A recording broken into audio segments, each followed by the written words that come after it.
Ladies and gentlemen, please welcome the President of the United States, Donald J. Trump.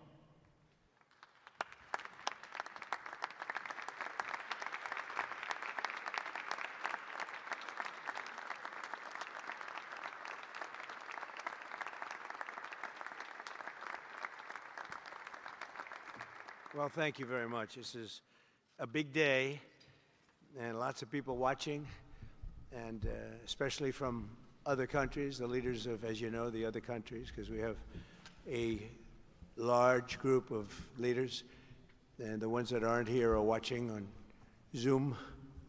I hope they enjoy it. And the press, we appreciate it very much, so respectful. You've been so respectful of what we're doing. What we're doing is very simple, peace. It's called the Border Peace, and it's all about an easy word to say, but a hard word to produce, peace. But we're going to produce it, and we've been doing a really good job, and some of these leaders that are with us have helped me very much during just this first year. We have a first year like probably no other ever in our country, because we settled 8 wars and I think a 9th to come. It's turned out to be a tougher one. I thought that was going to be the easiest one. But with war, you never know what's easy and what's not so easy. But we've had a great relationship, and I've become friendly with so many of the people. And I appreciate you being here. These are great people. These are great leaders. And the people that are watching by closed circuit and open circuit in many cases, they're so proud of it. They want it to be open. But they've become incredible friends of mine. And, you know, we rebuilt our country in my first term, and now we're at a point that the United States has never seen before. We broke 50,000 on the Dow. They said that would take 4 years. We broke 7,000 on the S&P. They said you couldn't do that within 4 years. It would be impossible. And when I came in, they were all saying, if you could get to anywhere close to 45,000, it would be amazing achievement over 4 years. Well, we hit 50,000 in the first year, and we hit 7,000, which was actually tougher to do, according to the Wall Street geniuses. We hit 7,000 in the first year. They said it could take 4 or 5 years. They'd be very happy. It would have been a great job. We did it in 1. But we're doing a great job. Border peace is one of the most important and consequential things I think that I'll be involved in. We've been involved in a lot, and really I've been involved in a lot with the people up here. We work together on ending wars with their country. Some of the wars were 32 years long, 32, 34, and a 37. That's a long time, and we ended it in about 2 days, each one of those. But we have some other work to do, and we're getting it done. Gaza is very complex. It's been amazing. I want to thank Steve and Jared for an amazing job. Marco's over there watching everybody's fantastic, and JD, what a job. They're all doing. This is a team. I think it's the best team ever assembled. And you see that by the results. So today is a tremendous honor to welcome you all to the United States Institute of Peace for the inaugural meeting of the Board of Peace. Very important. I believe it's the most consequential board, certainly in terms of power and in terms of prestige. There's never been anything close, because these are the greatest world leaders. Almost everybody's accepted, and the ones that haven't will be. Some are playing a little cute. It doesn't work. You can't play cute with me. But they're playing a little bit. But they're all joining. Everybody, most of them very immediately. A few that we really don't want because they're trouble. Take care of them. But this is the most prestigious board ever put together. You know, I've seen some great corporate boards. I've seen some great boards, period. It's peanuts compared to this board, because we have virtually everyone is the head of a country other than Johnny, but he's the head of soccer, so that's not so bad, right, Johnny? I like your job the best, I think. And by the way, your World Cup has set every single ticket record in the history of soccer. In the history, nobody's ever seen anything like it. The sales are virtually complete. Nobody's ever seen anything, so congratulations. You made a good decision. We did it together. Thank you, Johnny. Great guy. So I want to thank the many leaders and dignitaries who have traveled great distances and lengths for the important gathering that we're at right now. This building was built for peace, and nobody knew what to name it. And then Marco named it after me. I had nothing to do with it. I swear I didn't. I swear. I had no idea. They said, there's a surprise coming. I didn't know that surprise. I thought they were going to give me a lot of money or something, maybe cash. Could always use some extra cash. But I came, and they stopped the beautiful beast. I got out very safely, I'm sure, and looked up, and there it said, Donald J. Trump on the building. And when I say that had nothing to do, nobody believes it, and that's okay, but I appreciated it. That was Marco and JD and a group got together, and they did that, and I just thought it was very nice. And it makes me work harder. We're going to have to work harder. We're going to have to make this building much more important. It's brand new. They built it for peace, but nobody occupied it. You know, nobody knew what the purpose of it, but the architecture is so beautiful, and it was with the meeting rooms, the reception rooms. It's really amazing. Who would think that it was built without anybody in mind or anything in mind, and then the State Department took it over. They liked it. Marco came over one day. He saw this. He said, this building is great. And he actually claimed it, right? He claimed it. And that's what he does. Where is Marco? I said, Marco, is that true? You claimed this building. You took it away from about 5 groups that wanted it. That was done very quickly, very methodically. But it was really, really built so beautifully in such a beautiful building. But we worked together to ensure the brighter future for the people of Gaza, the Middle East, and the entire world. I think that the Board of Peace, because it's mostly leaders and unbelievably respected people, but mostly leaders of Middle Eastern countries, countries from all over the world, and they've been very generous with money also. And the United States, which I'll say in a moment, is also very generous with money because there's nothing more important than peace. And there's nothing less expensive than peace. You know, when you go to wars, it costs you 100 times what it costs to make peace. We have a man at the end right there that's smiling because you learned that after 30 years of fighting, right? 30 years of fighting, we got it done. I want to thank you very much. That was a great thing you did, you and your new friend. They came to my office and they said, I've been fighting for 22 years. Now you're there for 23 years, right? But I've been fighting for 22 years. That's all I've done is fight this gentleman. And his counterpart was there for 7 years. He said, I've been there for 7 years. All I've done is fight this gentleman.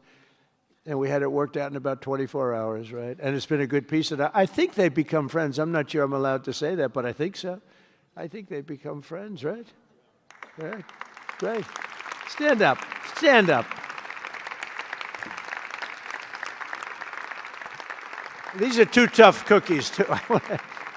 You think that was easy? It wasn't easy. These are 2 tough people, good people, but tough people. But, you know, we're in the Oval Office, and we were getting near. But the one was at one side of the room. I have 2 chairs right in front of the desk, the beautiful, resolute desk. One's over here. One's on the other side of the room. I said, folks, could you get a little closer? Well, I don't know. They felt very uncomfortable. You know, they've been killing each other for 32 years. So I say, can you get a little closer? After 1 hour, they were right next to each other. We made a deal. They hugged. They signed. And we had peace with 2 very important countries. And I'll never forget it. So they started off a little weak, and they ended up really strong.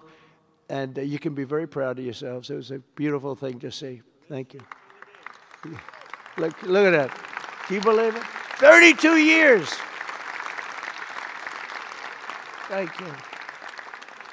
Thank you very much. But we're honored to be joined today by Prime Minister Rama of Albania. Where is President Milei? You're another one, I'll tell you. Where is President Milei? I endorsed him. I'm not supposed to be endorsing people, but when I like people, you know, I've had a very good record of endorsing candidates within the United States. But now I endorse foreign leaders, including Viktor Orban, who's here, and others. And I endorsed this gentleman, Millet. He was a little behind in the polls. He ended up winning in a landslide. I just endorsed the Prime Minister of Japan. She was in a tight race, but was probably going to win. And she won in the largest number in the history of Japan. So she likes me a lot. But it was an honor, and you're doing great. Oh, look, they're sitting right next, Victor. But ultimately, I think I'm going to end up endorsing. Hey, look, as long as it works, it's okay with me. But the endorsement seems to be working in foreign countries, too, so that's good. But nice to have you both. Victor, nice to have you both. Very proud of you. The Prime Minister of another, really just a great guy, Pashinyan of Armenia. President Aliyev of Azerbaijan. I love saying that name now. You know, at the beginning it was giving me a hard time.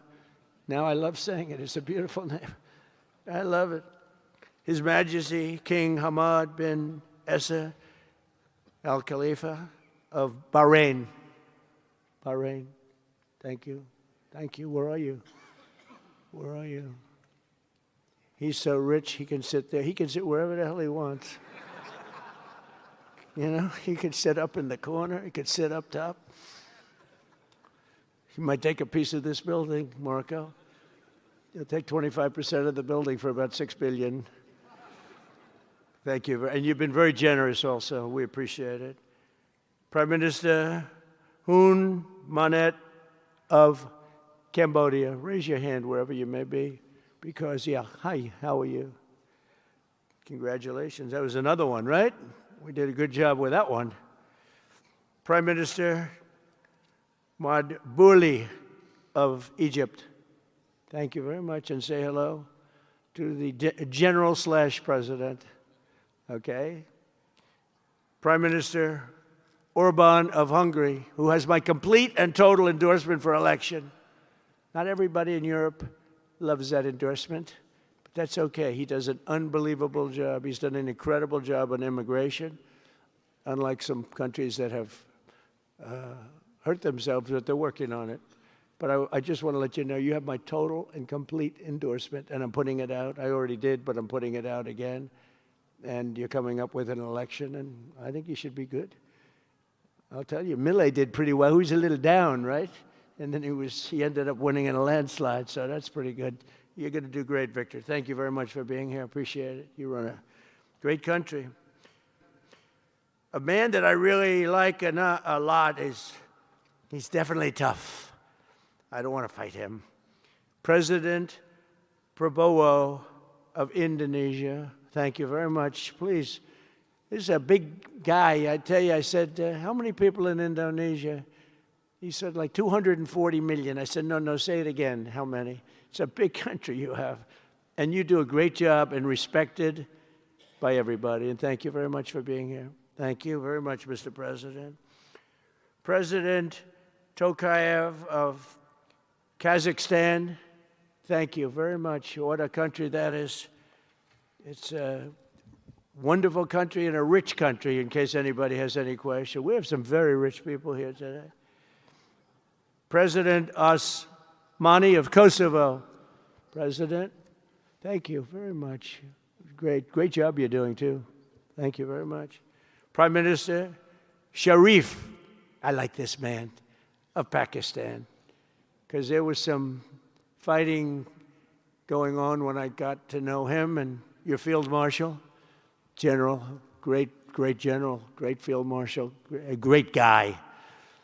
And I got to meet the Prime Minister.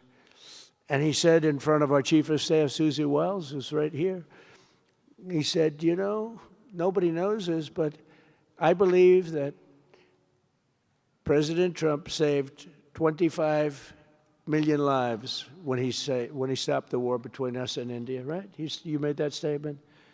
I said 25 million lives? Could have been much more, actually. But it was really a beautiful thing. You said that in front of a group of people they walked out. They don't think about it, but you're talking about that kind of lives. That war was raging. Planes were being shot down, right? And it was Pakistan and India. And I got on the phone with both of them, and I knew them a little bit. I knew Prime Minister Modi very well, actually. But I got to know Pakistan through a little trade. They were trying to make too good a deal, and I got a little upset with them. And in the end, they got what they wanted, right? And they made a good deal. And I got to like them, the prime minister, the field marshal, who's a tough man, a tough, good fighter, right? Good, serious fighter. I like good fighters, actually. And when I heard that they were fighting, I picked up a certain newspaper. I won't tell you which one, because it's fake news generally. But I picked up this newspaper, and I saw that Pakistan and India were really going at it. And then it got worse and worse, and many planes were shot down. It was all out. And I called them, and I said, listen, I'm not doing trade deals with you two guys if you don't settle this up. They said, no, that has both of them. They didn't want to do that. I said, no, it has to. If you don't do it, I'm not doing a trade deal. We're not doing a trade deal. And they do a lot of business with the United States, and they sort of softened up all of a sudden. And all of a sudden I read where there was a little bit of a pullback by one, then the other, and all of a sudden we worked out a deal, right? But I said, if you fight, I'm going to put 200% tariffs on each of your countries, which essentially makes you not allowed, you can't do any business. One of them, I won't say which one, said, no, can't do that. They both wanted to fight. But when it came to money, it's not like money. When it came to losing a lot of money, they said, I guess we don't want to fight. And we solved that deal in 2-3 days, right? And we did. We said, these are two very powerful nations. These are two nuclear nations. And I don't want to say what was going to happen, but, bad things happen. So, Prime Minister, I want to thank you, because that was a very big deal. People have no idea. A lot of them say, oh, well, they weren't fighting. They were fighting. 11 jets were shot down, very expensive jets. And they were all in. Both of them were all in, and now they're not. And I think we'll always be able to settle up with them. I really do. I think you're going to have, it's a lot of progress was made even in the relationship. And Prime Minister Modi also, he's a great man. He's a great guy. They're all great. But I was very proud of it. President Pena of Paraguay is here. President, thank you very much. Young, handsome guy. It's always nice to be young and handsome. Doesn't mean we have to like you. I don't like young, handsome men. Women, I like. Men, no, I don't have any interest. Good. That's right. Thank you very much. You're doing a great job, too. His Excellency Prime Minister Al Thani of Qatar, just a great man, a great man and highly respected. And he's working with a man who is amazing. I always say he needs a public relations agency, because you do so much good and they have you down as evil. And you're not evil. You help us so much, and you're such a good ally. And I just want people to know that. And the Emir is incredible, smart as you can be, a great leader. And he cares so much for the people. And he cares so much for the Middle East. So I want to thank you very much and send my regards. Your country has been a great help. So, surprising to some of the people writing out there, but now they'll start changing their tune, because it's true. I only tell the truth. Prime Minister Don of Romania, wonderful people. The Romanian people are fantastic people, like you're fantastic. And a lot of them come and work in this country and help us in this country, as you know, and it's they are just really, really solid people. President Mirziyoyev of Uzbekistan, who is where? There he is, and a friend of mine. He's got one of the most difficult names in history, but that's okay. It doesn't matter. Your country's doing great. You're doing great. And just no problems. Every time I see him, nope, we're doing good. No problems. And General Secretary To Lam of Vietnam. Vietnam is incredible as a country and as a force. And it's an honor to have you. A really great honor to have you. A lot of respect. A lot of respect for your country. We'll also want to express my gratitude to Vice President J.D. Vance, who is a fantastic man. He's a fantastic talent. He was a great student. He went to one school. He graduated You know, most people, if you watch some of the people that were at the event in Munich, they didn't graduate quickly from college. They had everything they could do. There was one young, attractive woman. She was unable to answer questions. And she didn't do so well like J.D. did in college. J.D. graduated in a 4.5-year college in 2 years. And then he went to Yale and he graduated at the top of his class, went to the military grade. But when he went to Yale, there was one person that was marginally ahead of him, so he married her. Can you believe it? He married the person that was ahead. I don't know. I always like to say J.D. was first and Usha was second, because I get a little uncomfortable when I say that. But he's been incredible. He's a brilliant guy and a great guy, and he's been my friend. All of our people, we have a fantastic group of people, our cabinet members, everybody, many of them here. But J.D.'s been great. Thank you very much. He gets a little bit tough on occasion. We've got to slow him down just a little bit on occasion. He says his mind. Now, then we have the opposite extreme. We have your friend sitting in the back. Your best friend sitting in the back is Marco. Marco does it with a velvet glove, but it's a kill, right? The result is the same. They do it very differently. And Marco, you really did yourself proud 2 days ago in Munich. In fact, so proud that I almost terminated his employ because they were saying, why can't Trump do this? I do, but I say it differently. But Marco, don't do any better than you did, please. Because if you do, you're out of here. But no, I want my guys to do great. And the acclaim he's gotten and the acclaim J.D. gets is great. We have smart people. And when you see the representatives there, like Gavin Newsom, he didn't know what he was doing. They didn't even know why. He didn't know why he was there. Or AOC, she was unable to answer a simple question. And she could have said, well, I'm studying it, and I'll report back to you next week. You know, you can get away with that.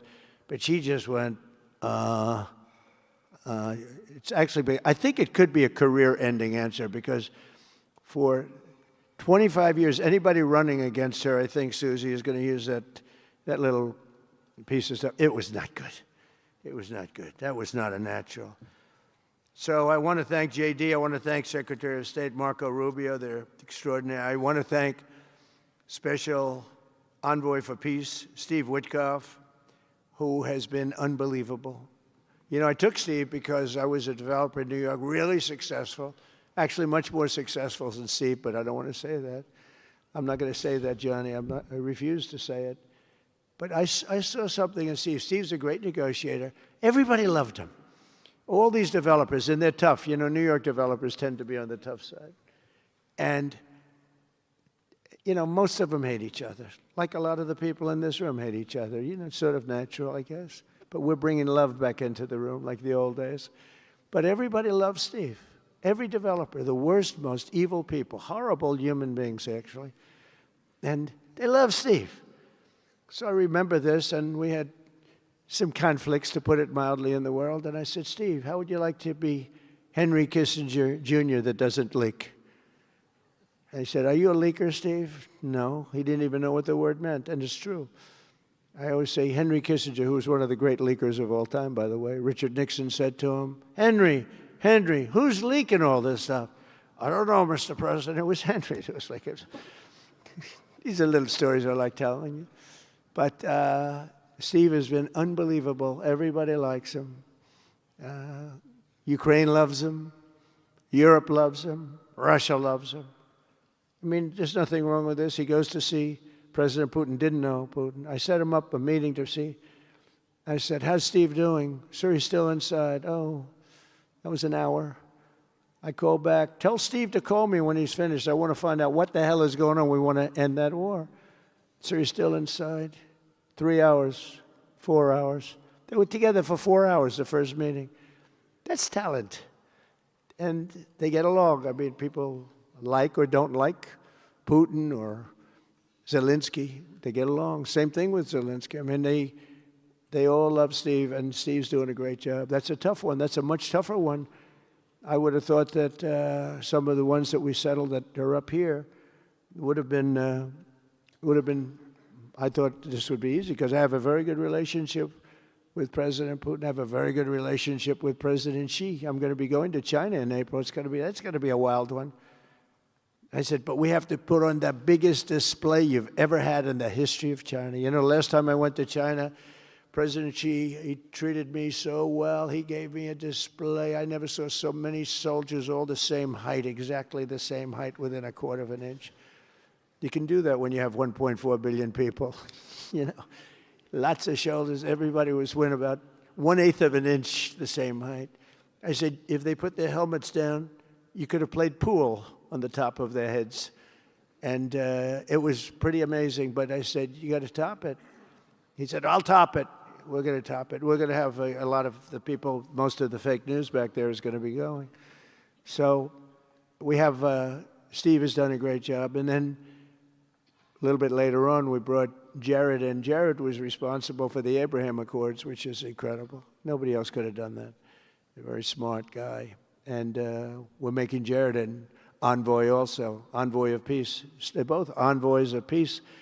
And you couldn't get two. I tell you what, I watch these two guys. I say, at least we're covered from an IQ standpoint. These two guys walk into a room.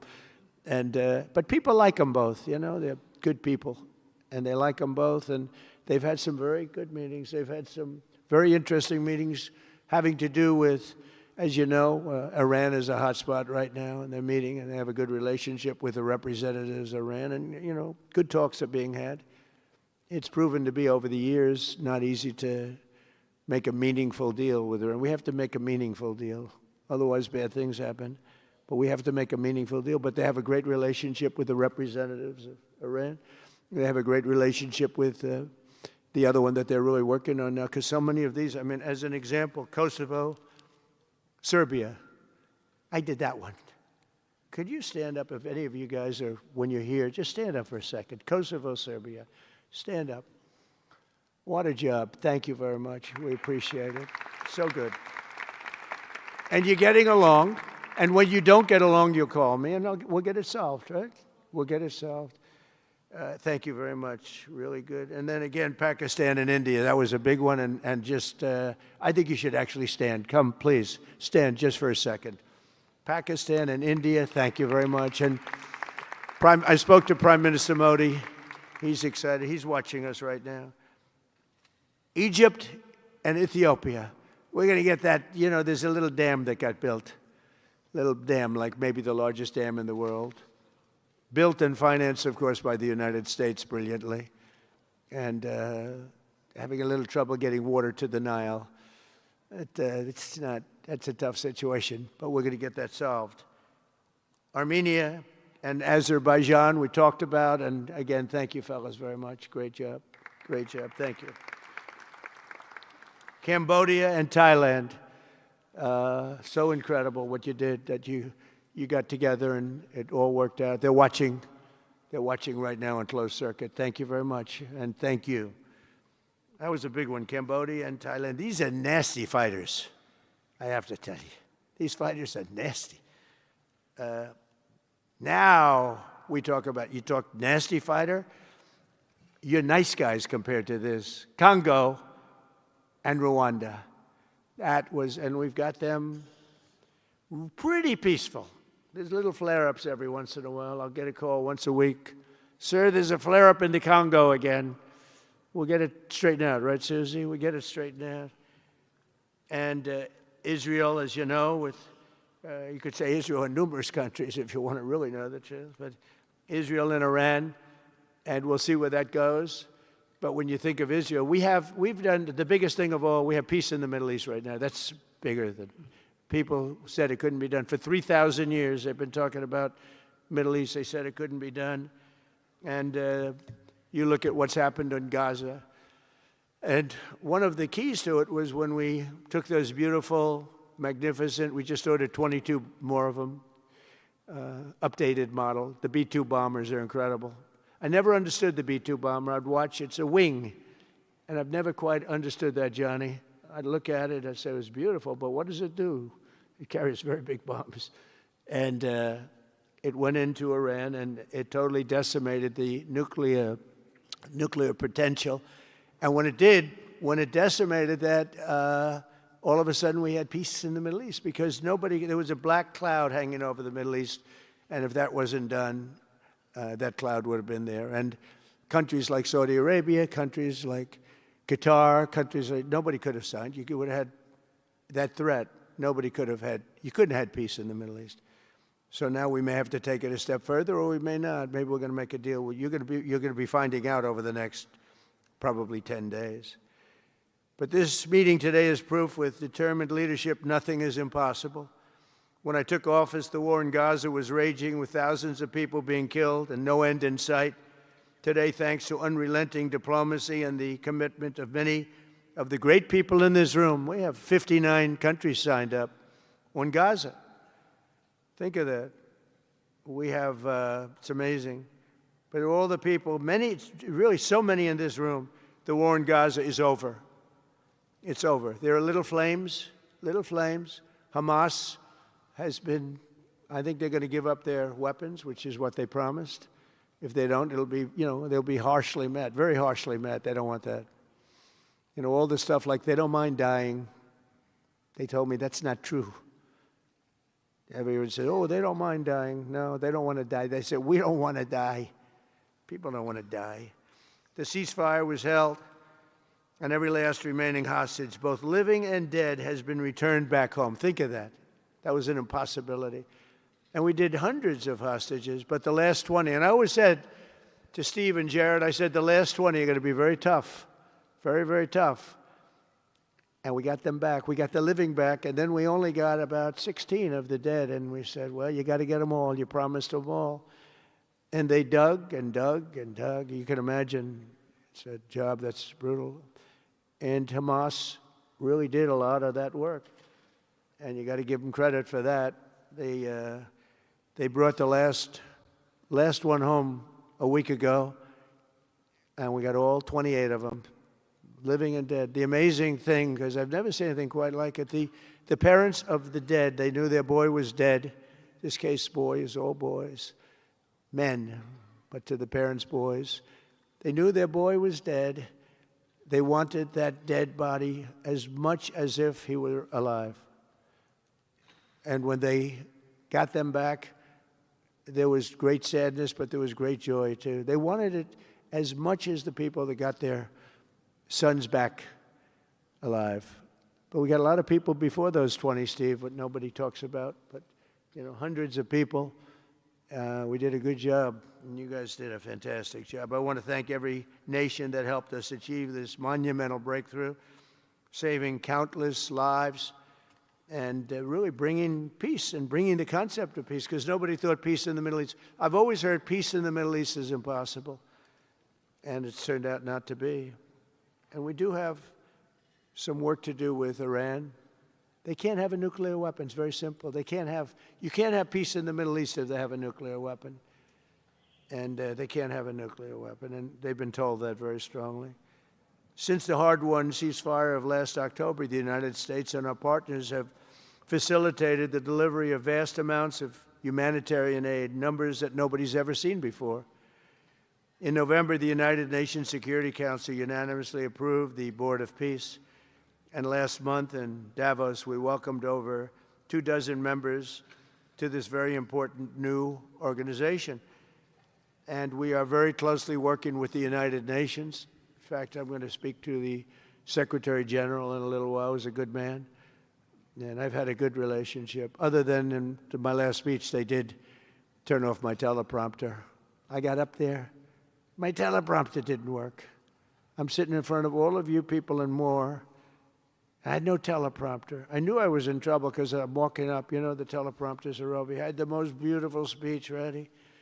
I was all set to knock them dead. First, I had an escalator that stopped. You know that. It's going up. Boom. It's lucky my movie star first lady was in front of me because I put my hand on a certain part of her body, and I was able to stop my fall. Otherwise, because she had no trouble. I said, boy, that was a very sharp stop, Johnny.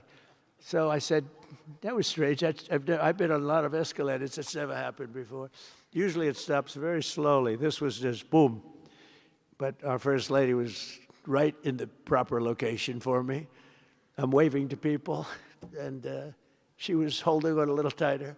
She knew what was happening. She did. She said, that's a very successful movie out right now, like #1. Can you believe this? And she's a big movie star. And I always say it's trouble because I always say there's not room in one family for 2 stars. I told her that. We can't have 2 stars in one family. So I don't know what that means, but it's not good. But it is good because we're proud of her. She did people in the United States love the First Lady, and she did the movie, and it's become the biggest selling documentary in 20 years. Can you believe? The theaters are all packed. Women especially, they go back and they see it 2 or 3 times, 4 times. But together we're committed to achieving a Gaza that is properly governed throughout. The whole area is going to be, so many countries that have really nothing to do with the Middle East, but they're maybe somewhat close by. They're all involved. They want to go in and fight. They tell me all the time, we'd like to send soldiers to fight if it's necessary. And I don't think it's going to be necessary. We have 2 countries that want to go in and do a number on Hamas. I said, I really don't think I hope it's not going to be necessary, because they made a promise, and they promised me, get rid of their weapons. Looks like they're going to be doing that, but we'll have to find out. But it's no longer a hotbed of radicalism and terror. And to end that, we have today, and I'm pleased to announce that Kazakhstan, Azerbaijan, UAE, Morocco, Bahrain, Qatar, Saudi Arabia, Uzbekistan, and Kuwait have all contributed more than $7 billion toward the relief package. That's great. Thank you, fellas. Thank you.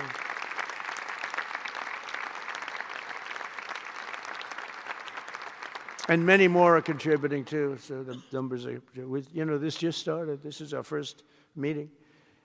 But every dollar spent is an investment in stability and the hope of new and harmonious.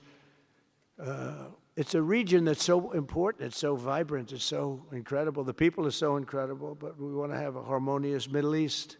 The Middle East is amazing. So many friends in the Middle East, they're so smart. Sometimes they're too energetic. That's the problem. A lot of people aren't energetic. Sometimes they're a little bit too energetic. These are great people. The world is now waiting on Hamas, and that's taking place, and it's the only thing that's right now standing in the way. We have Lebanon with certain things that we're working on that are very important. We have to solve the problem of Lebanon, but it's relatively small in terms of what's been done. And again, the key was getting rid of the nuclear potential, because Iran would have had a nuclear weapon based on everything we found out since within 1 month. We can't let that happen. So many of our friends in Europe are attending today, and we're eager to have them become full members. They all want to become full members, and we've had a great response from Europe. And Europe is, it's where I come from, where so many people come from that are in the United States. But we have a great relationship with Europe. We have a great head of NATO. He is a fantastic man, and he's doing a great job, really great job. I'm excited to announce that Norway has agreed to host an event bringing together the Board of Peace. Oh, I thought when I saw this note, I'm excited to announce that Norway, I thought they were going to say that they're giving me the Nobel Prize. Oh, this is less exciting. Oh, it says, I'm excited to announce that Norway, and I'm saying, oh, great, I'm getting the Nobel Prize, finally. Finally, they got it right. But I don't care. I don't care about Nobel Prize. I care about saving lives, just so you understand. We play and we all, do what we have to do. I only have one thing. I don't want to see people killed from parts of the world that are very far away from the United States. And if I have an ability to turn off wars, I want to use that ability, because it's people, millions of people. It's like the Prime Minister said, 25 million people maybe. And that's a small number compared to what it could have been if you really think about it, right? No, I want to save lives, and I don't care about prizes. And the UN Office for Coordination of Humanitarian Assistance is raising $2 billion for the support of Gaza Additionally, Japan has just committed to host an aid fundraiser, which would be a very big one. It's already successful. We know some of the numbers that are being talked about, which will be attended by other nations in the region, including South Korea, the Philippines, Singapore, and others. And I know that China is going to be involved, and I think Russia is going to be involved. I think they will be. I want to have everybody, get all sides, because it doesn't help when you have all sides with one ideology. You have to have everybody together for this. I'm also pleased to announce that FIFA will be helping to raise a total of $75 million for projects in Gaza. And I think they're soccer related, where you're doing fields and you're getting the greatest stars in the world to go there. And people that are bigger stars than you and I, Johnny. I hate to say it. You know, I met one of your great stars who came to the White House, as you know. And my son was very excited. These are great people. These are great people. And Johnny's going to bring the stars to the area. And they're really known. People in Gaza know every one of them, right? You know? So it's really something. And we'll soon be detailing the announcement. And if I can I'll get over there with you. I want to thank Johnny and FIFA for all of the wonderful things they did and are doing. They gave me their first Peace Prize. They gave me a Peace Prize. I think they saw that I got screwed by Norway, and they said, let's give him a Peace Prize. I mean, very good. Thank you, Johnny. I appreciate it. Johnny's very smart. He's very, very smart. The nations represented here today, just in closing, are not just contributing money. Some are also pledging personnel to help preserve the ceasefire and secure a very enduring peace. We have to have enduring peace. Having peace, knowing it's going to blow up in 2 weeks, doesn't mean anything. In particular, Indonesia, thank you very much. Indonesia. It's a great country. Thank you very much. Look at that man. Look how tough he is. You think it's easy dealing with him? Look at that face. You are a tough cookie. And we say it lovingly, too. We need strength. You say, see, he doesn't mind. He's tough and he's smart. And smart is more important. Morocco, thank you very much. Great. What you're doing is great. Albania, Kosovo, Kazakhstan have all committed troops and police to stabilize Gaza. Egypt and Jordan are likewise providing very, very substantial help, troops, training, and support for a very trustworthy Palestinian police force. We think we're getting some very good people on that police force. And, you know, it's peace in the Middle East. We have peace in the Middle East. Think of it. For years you've been hearing about peace in the Middle East, and everybody's saying it's impossible. All of these countries are working together around the vision of a Middle East that is free from the curse of extremism and terror. And now is time. And by the way, even people with extremism and preaching extremism, they're exhausted. They're tired. It's been going on for too many years. I don't care who you are. They're tired. They want peace. And now is the time for Iran to join us on a path that will complete what we're doing. And if they join us, that'll be great. If they don't join us, that'll be great too. But it'll be a very different path. They cannot continue to threaten the stability of the entire region, and they must make a deal. Or if that doesn't happen, I maybe can understand. If it doesn't happen, it doesn't happen. But bad things will happen if it doesn't. With the commitments announced today, the Board of Peace is proving that it does not just convene countries. It devises and implements, and real solutions happen. We've come up with solutions. This is so little talk. This is very little talk, all action. First time, it was always talk in the Middle East. People would talk about peace in the Middle East, and then they'd go home and they'd never even think about it again. Nothing would happen. We're providing a model for how responsible sovereign nations can cooperate to take responsibility for confronting problems in their own regions. The Board of Peace is showing how a better future can be built, starting right here in this room. And I want to let you know that the United States is going to make a contribution of $10 billion to the Board of Peace. Thank you.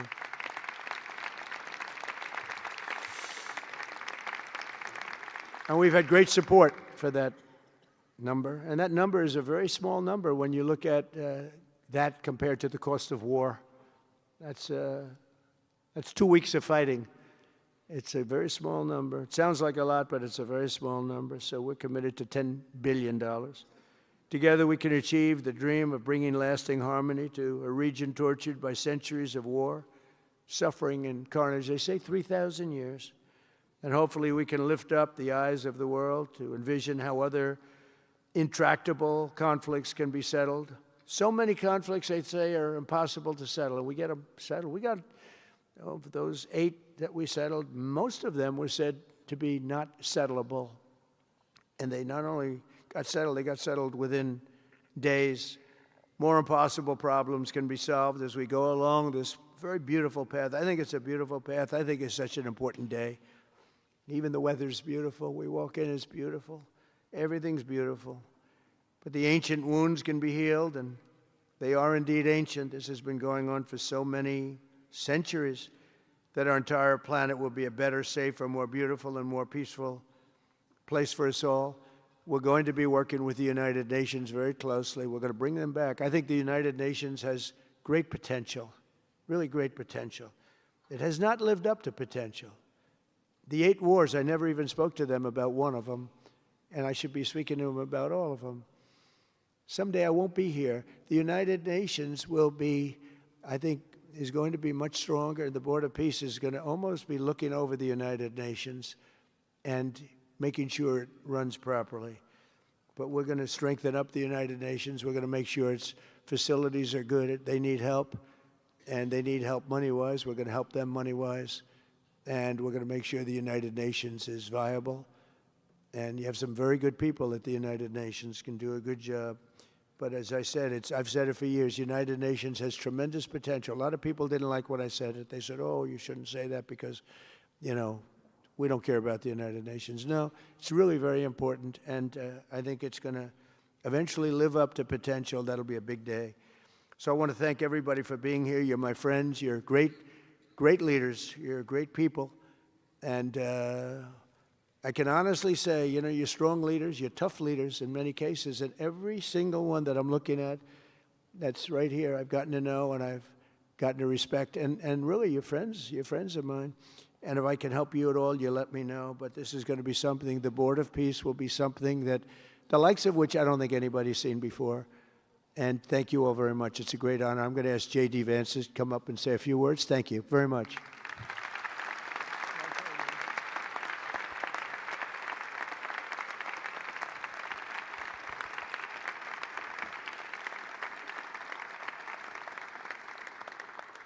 Well, thank you, Mr. President, very much for your leadership, but also for the kind words about me personally.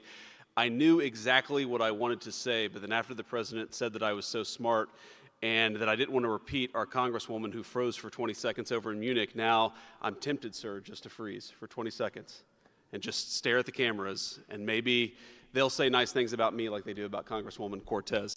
But I have 3 very brief messages. First of all, to the President of the United States, but to the entire team, to Marco, to Steve, to Jared in particular, who've done such an incredible job. I think what this Board of Peace represents is a recognition that if you actually have a President of the United States and a team that's committed to diplomacy, it can actually work. When I look at what happened to Israel on October the 7th, all those innocent people who were murdered, the fact that you had all of these hostages, and of course, a terrible war that came from it, I remember thinking to myself, how is it ever going to be possible to get these hostages home safely, to make it possible for the people of Gaza to actually have a reasonable future, but also to ensure that Israel is never attacked again? It turns out the answer was you just needed a president who was committed to the effort and committed to the work, and that's what we had, thankfully, under the leadership of this president. And you got to make peace, but then you have to make the peace stick. And that brings me to my second point. That's what the Board of Peace, I think, is fundamentally about, is making the peace stick. And it's an incredible thing that you guys have all done. So to all of the leaders gathered here today who are investing in the future, who are investing in peace, we're grateful to you. We're grateful for your partnership. And in particular, I think to the President of Azerbaijan and the Prime Minister of Armenia, who I just saw last week, Thank you all for making it possible and for showing what real leadership can accomplish. When you set aside weapons and killing and destruction and invest in your people and invest in prosperity, it can create great things. So thank you both for what you did. I think it showed great leadership. And finally, to the American people, I think it's important that the American people recognize why we're here today. And the reason that we're here today is, yes, to save lives and yes, to promote peace, but this creates incredible prosperity for the American people. The countries represented here represent trillions of dollars of investment in the United States of America that would not have been possible without this president's leadership and advocacy for peace. The economies here represent millions of American jobs of people who are receiving products built in American factories and made by American workers would not be possible without a focus on peace. So, Mr. President, while I think this is great for the world, I also think it's really, really great for the United States of America, so we're looking forward to the partnership. With that, I want to turn it over to the MC for the rest of the program, and that is our great press secretary, Carolyn Levitt. Thank you.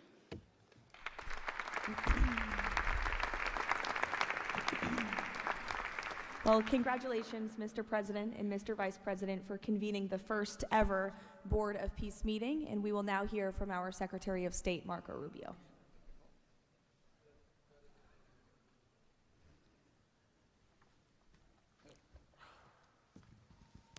I'll be brief and to the point. We want to talk a little bit about the strategic vision of this organization and begin doing so by first acknowledging that we are here today because the President of the United States, Donald J. Trump, has both an ability and a willingness to use the power of his office to think outside the box.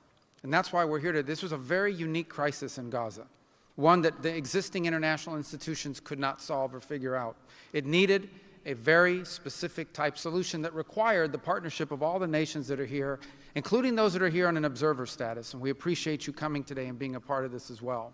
And that's the point I want to drive home today. And soon you'll hear from Steve and Jared, who, by the way, deserve an incredible amount of credit for pulling this together and working countless hours and traveling all over the world. They truly deserve our appreciation and thanks for the work they've put in under the leadership of President Trump to make this possible. This Gaza situation was impossible to solve under orthodoxy, under existing structures. And so what we did is they went to the UN, and they got the UN's approval to put this group together and bring these nations together to come up with a very specific solutions to a very unique and specific problem. We have a long ways to go. There's a lot of work that remains. It will require the contribution of every nation state represented here today, and we thank you for being a part of it. And we hope that this can serve as a model for other complex and difficult situations so they can be solved in the same way. But right now the focus is on this one. We have to get this right. There is no plan B for Gaza. Plan B is going back to war. No one here wants that. Plan A, the only path forward, is one that rebuilds Gaza in a way of enduring and sustainable peace where everyone can live there side by side with one another and never worry again about returning to conflict, to war, to human suffering, and to destruction. And again, Mr. President, thank you for having the vision and the courage to pursue something that has never been done before, and we're not done yet. And thank you to Steve Witkoff and Jared Kushner for the time and the work they put into this. And thank you on behalf of the State Department and the U.S. government to all of the nations that are here. Every one of you is indispensable, including our observer partners, who we hope can find your way to join us at some point as officially part of this. But we are grateful for the fact you're here today and the contributions you've made already. Thank you.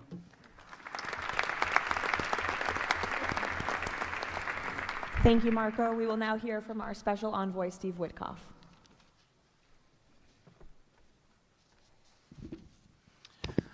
Thank you, everybody, for being here. I don't know if we ever believed that this was possible when we first started envisioning a board of peace, but of course, under the President's indispensable leadership, and it begins with that. It begins with President Trump's leadership and his direction. We are here today, and it's pretty amazing. I think we have some people to thank.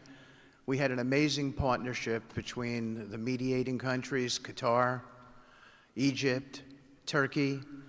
Prime Minister Mohammed, you are an exceptional human being. You really are.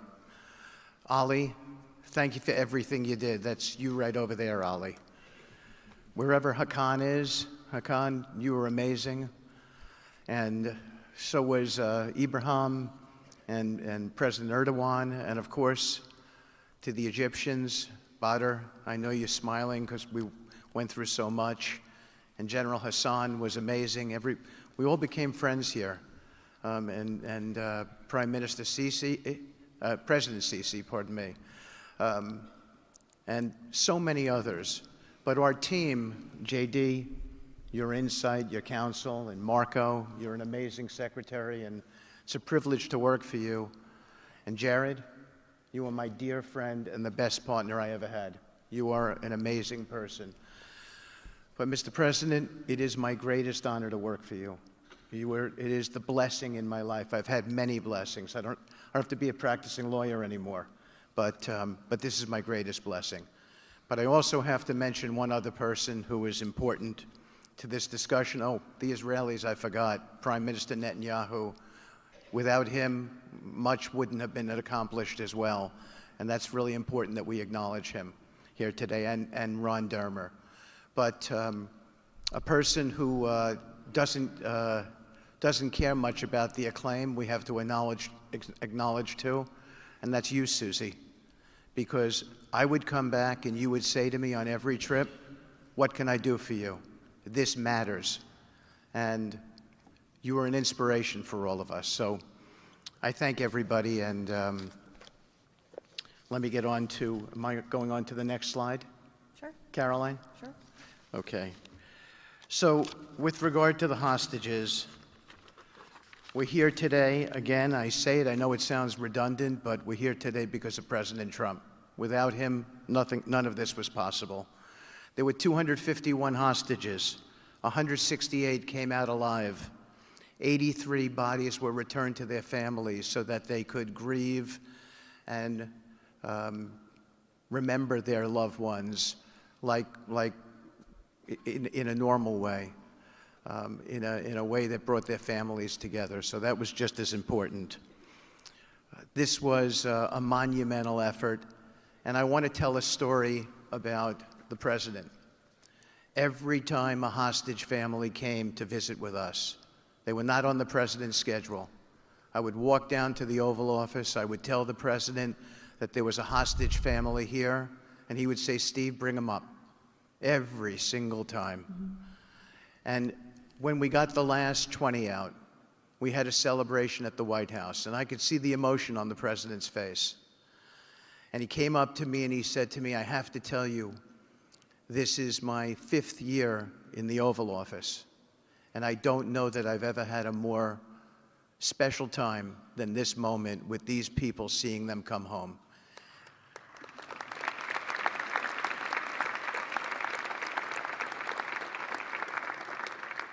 And I said to the president, you have to look around because none of them would be home without you, sir. None of them. So I only want to tell you, Mr. President, you gave me my greatest honor to work on this, on this effort, and I thank you.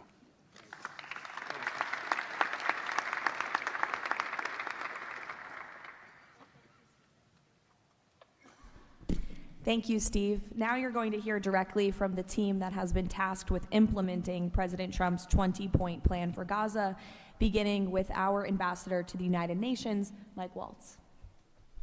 Thank you, and thank you, Mr. President, Excellencies. First, let me wish everyone a happy and prayerful Ramadan. Thank you so much for joining all of us today. Mr. President, Excellencies, bottom line, humanitarian aid has absolutely surged since the Gaza war ended. Our Central Command, our great military, is working together with Israel, with the UN, so many countries here to coordinate the aid, to make sure there's deconfliction. Over 70 countries now are participating in our Civil Military Command Center, and here are the results. Aid is up. 4,200 aid trucks have entered Gaza each week for 13 consecutive weeks, the longest stretch of high-volume assistance to Gaza in years. Diversion is down significantly from prior to the ceasefire, with less than 1% diverted this month. Food supplies are way up. We are reaching the full 2.1 million Gazans with aid, up 5 times from the delivery levels before the ceasefire. The percentage of households experiencing severe hunger has dropped from about 30% to down to 1%. As of this past February, drinking water has doubled and child malnutrition has been cut in half. If we could go to the next slide, Mr. President, only under your leadership and this great team could we bring together the United States, Israel, Egypt, Jordan, the UAE, the United Nations agencies. Mr. President, bottom line, like you, this is a board of action, not a board of endless talk or speeches, and these results are a true testament to your leadership and the leadership of this great team. We are saving lives, and it's an honor to be a part of it. Thank you, Mr. President. Dr. Ali Shaith. It is my honor to be here representing the National Committee for the Administration of Gaza. Thank you, President Trump, for your leadership, for your continued efforts. A new governing authority is now in place for Gaza, with a clear mandate and a clear commitment to establishing development and stability. However, we are operating in extremely difficult conditions. Large parts of Gaza Strip are severely damaged, destroyed actually. Humanitarian needs are acute. Law and order remain fragile.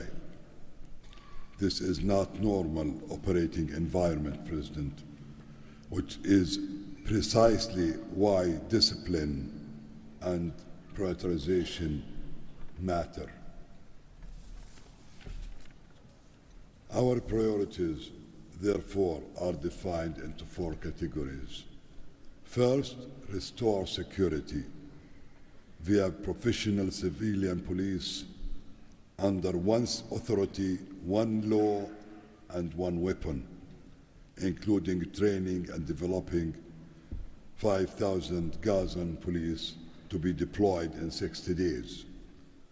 Secondly, revive economic activities and livelihoods, creating decent jobs, especially for our young population.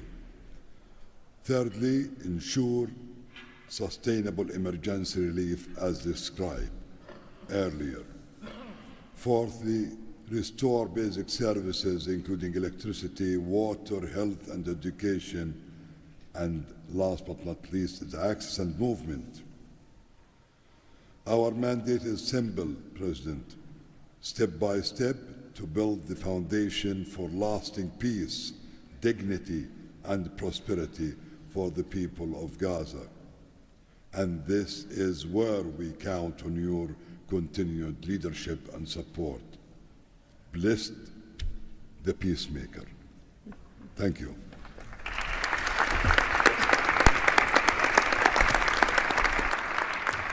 Thank you. Now Nick Mladenov.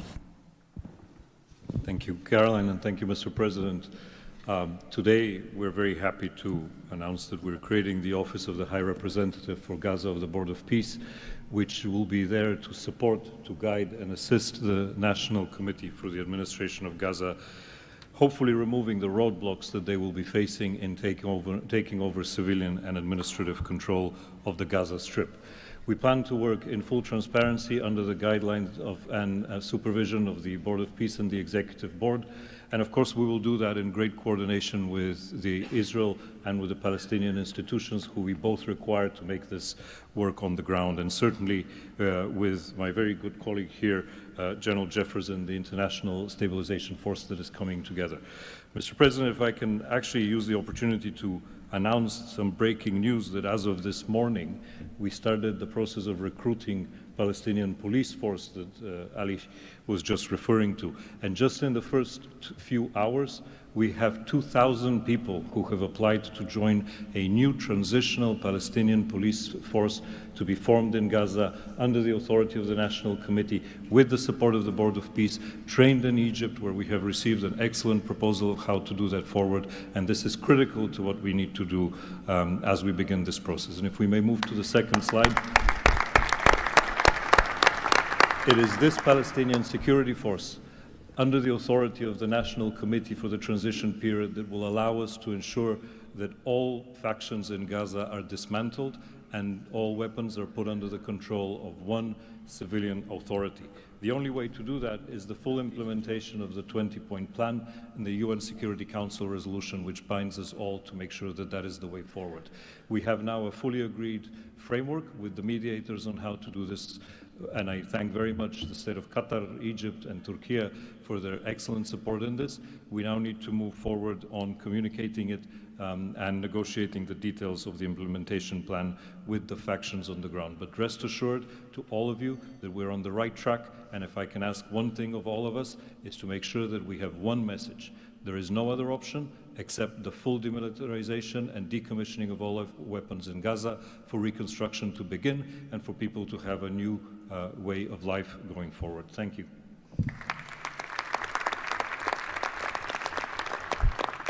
Thank you, Nick, and congratulations. Now, Major General Jasper Jeffers. Thank you, Caroline, Mr. President. It's an honor to be here today as the ISF commander. The ISF will do two things: stabilize the security environment in Gaza and enable civilian governance as established by the National Committee. For the last few months, we've had a team on the ground of U.S. military experts preparing the infrastructure for the ISF. This team's already operating from a combined joint operations center that's going to be the headquarters for the entire ISF. As you can see on our map, our plan is for the ISF to be assigned in 5 different sectors, each sector receiving 1 ISF brigade. In the short term, we plan to deploy to the Rafah sector first, in addition to the training of police. Midterm objective is to continue to expand, sector by sector, all moving to our long-term 12,000 police and 20,000 ISF soldiers. I'm incredibly pleased to announce today that the first 5 countries have committed troops to serve in the ISF: Indonesia, Morocco, Kazakhstan, Kosovo, and Albania. And 2 countries have committed to train police: Egypt and Jordan. I would also like to announce that I have offered and Indonesia has accepted the position of Deputy Commander for the ISF. With these first steps, we will help bring the security that Gaza needs for our future prosperity and enduring peace. Thank you.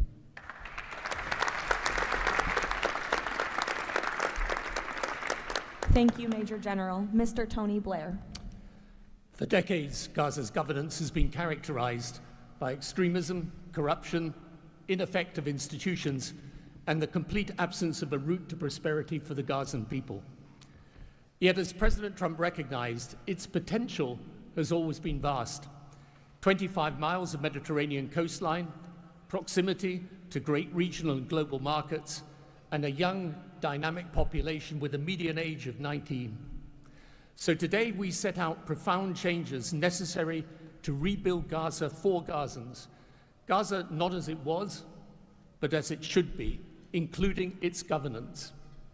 Effective public institutions serving the people, a business environment where enterprise flourishes, an education system educating the young for tolerance and achievement, and a tech-enabled society making the most of the digital revolution. This is a vision of Gaza as part of a Middle East at peace, not a phony piece of declarations no one means and agreements no one intends to keep, but a genuine commitment to a region where, whether you're a Muslim, Jew, Christian, of any faith or none, you can rise by your own efforts and feel your government by your side, not on your back. That is the vision behind President Trump's 20-point plan for Gaza, and it remains the best, indeed the only hope for Gaza, the region, and the wider world.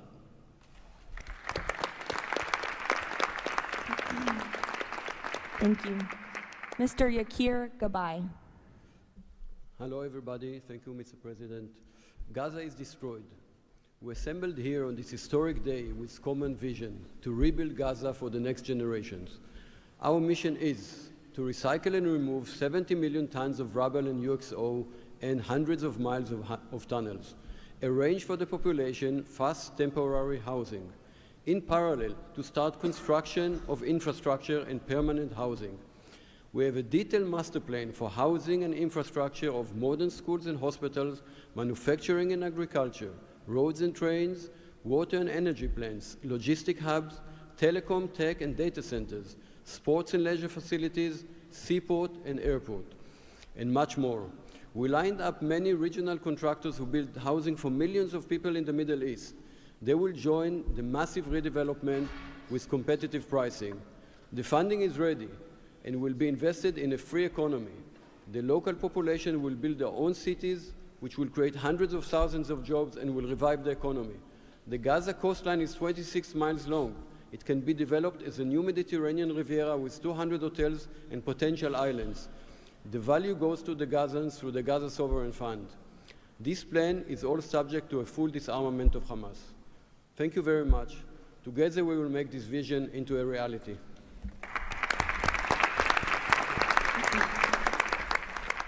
Thank you. Mr. Liren Tanmin. When we asked the NCAG what Gaza needs to unlock its potential, the answer was clear. Reconnect Gaza to the world, digitally and economically, and replace corruption with an open, tax-free system. Gaza was once a vital trade hub between Asia and Europe.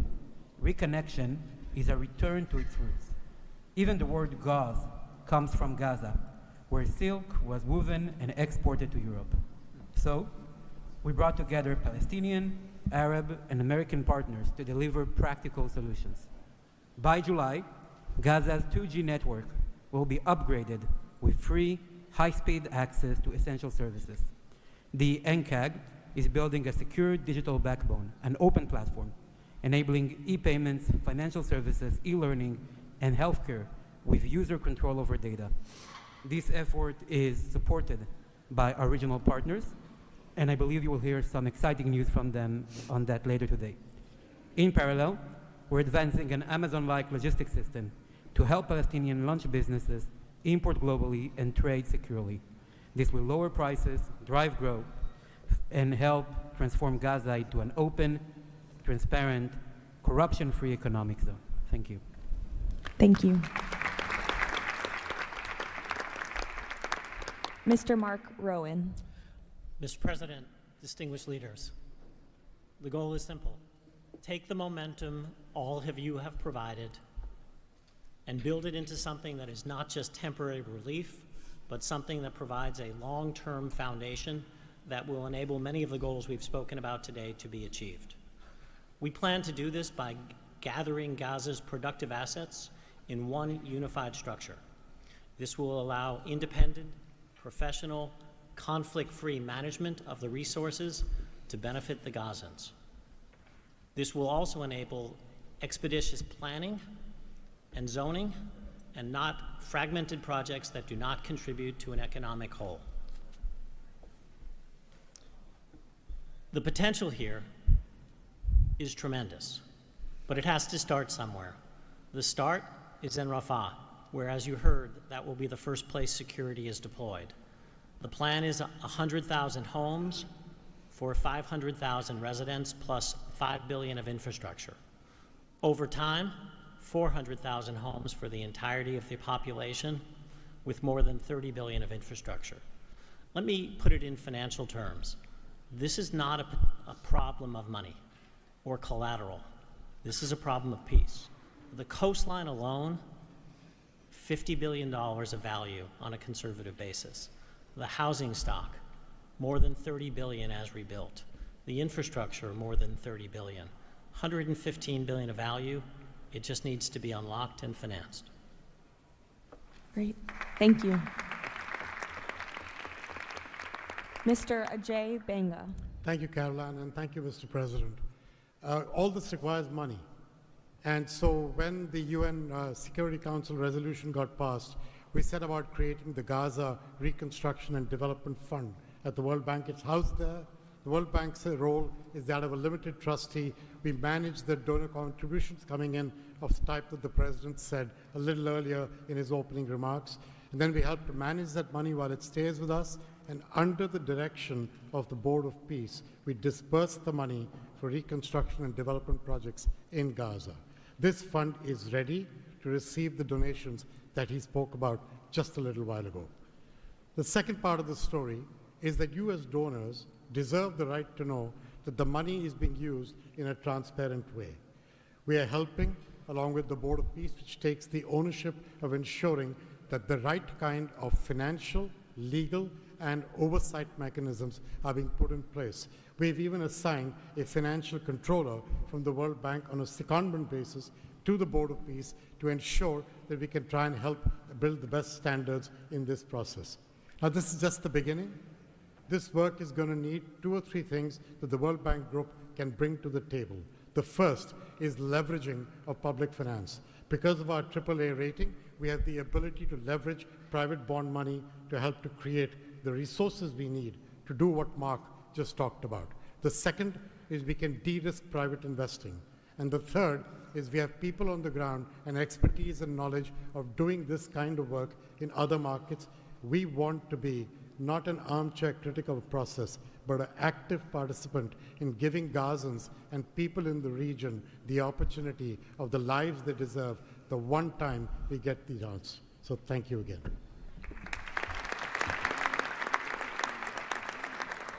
Thank you all for your tremendous work. Before we turn it over to many of the distinguished leaders who are here today, we are going to hear from Mr. Kushner to talk about the future of the Board of Peace.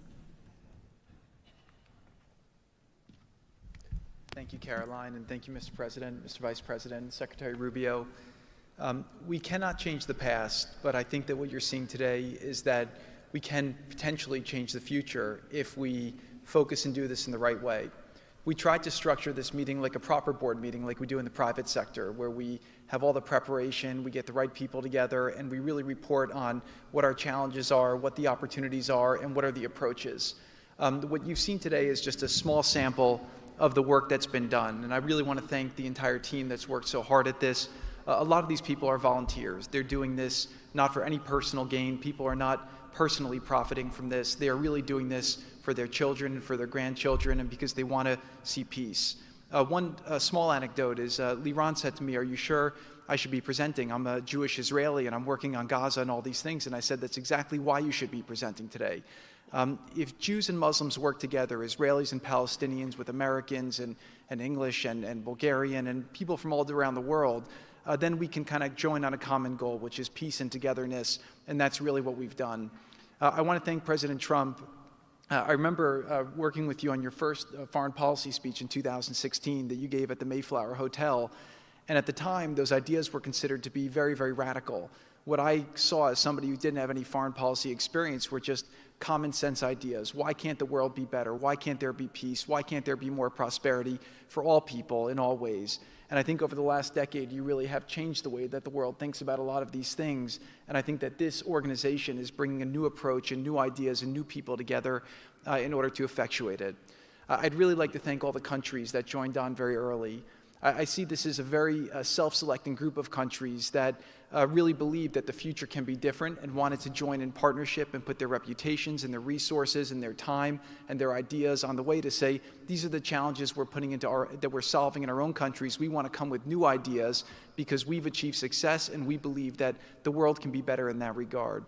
So I don't have to go through these slides in great detail, but we've secured today, even without the president's amazing commitment, over $7 billion. As Mark said, we don't really have a resource issue here, although we are going to need everyone's support. We just need to be executing and doing this in a good way.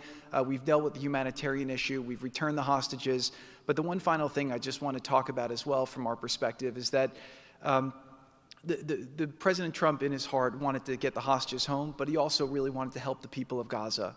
He saw the suffering that they were enduring, not through fault of their own, because of the bad leadership that they had, the situation they were born into. The war was a horrific, horrific situation. And I think through this process, thanks to Ali and the committee, we are now here to fully support the committee. We are here to help the people of Gaza, to lift them up and give them every opportunity to succeed. And we really see this as a partnership with them and with the Israelis to see if we can create an environment that can be peaceful, that can be functional, that can offer people the opportunity to really live a better life. And I think you've seen some of the work today, and hopefully we'll be successful. Like I said the last one, failure is not an option, and we have to really push forward and keep finding ways to succeed with this. So really thank you, President Trump, Vice President Vance, and Secretary Rubio, and obviously Steve, who's been, like he said about me, I feel just about him. Working through all these challenges has been an absolute honor and a pleasure with you, and I've really been very lucky to have your partnership. So really thank you all, and I'll give back to Caroline. Thank you. Thank you, Jared. The war Hamas began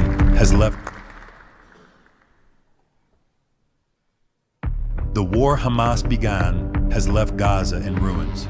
Yet from these ruins, a new future will rise. President Donald Trump unparalleled achievements in just few months. The United States, together with key regional and global partners, has signed the 20-point Gaza peace plan, a blueprint for security, peace, and prosperity.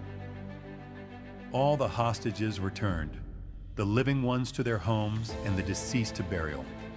Ceasefire is stable, and the killings from both sides reduced by 99%. The United Nations Security Council approved the establishment of the Board of Peace chaired by President Donald Trump, a governing body dedicated to providing security, infrastructure, and homes for Gaza's people, ushering in the new dawn for Gaza. The new Palestinian Technocratic Government of Gaza, the NCAG, was elected with consent of all parties, including the Palestinian factions, Israel, and the Arab countries. Rafah border crossing with Egypt was open. The NCAG will secure the disarmament of Gaza to ensure one authority, one law, and one weapon. The United States and its partners, in coordination with the World Bank, are pledging billions of dollars to rebuild Gaza.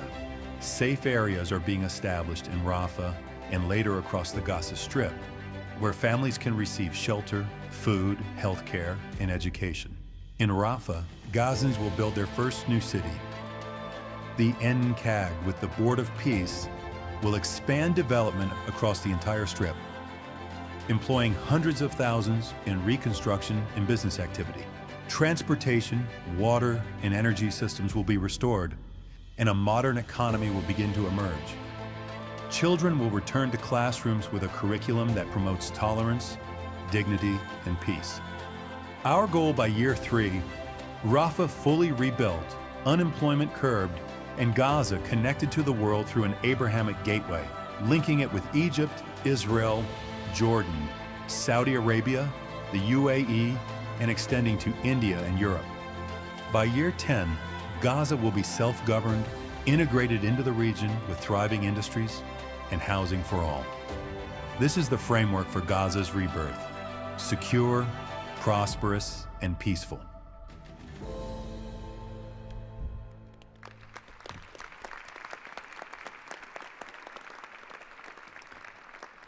It's amazing.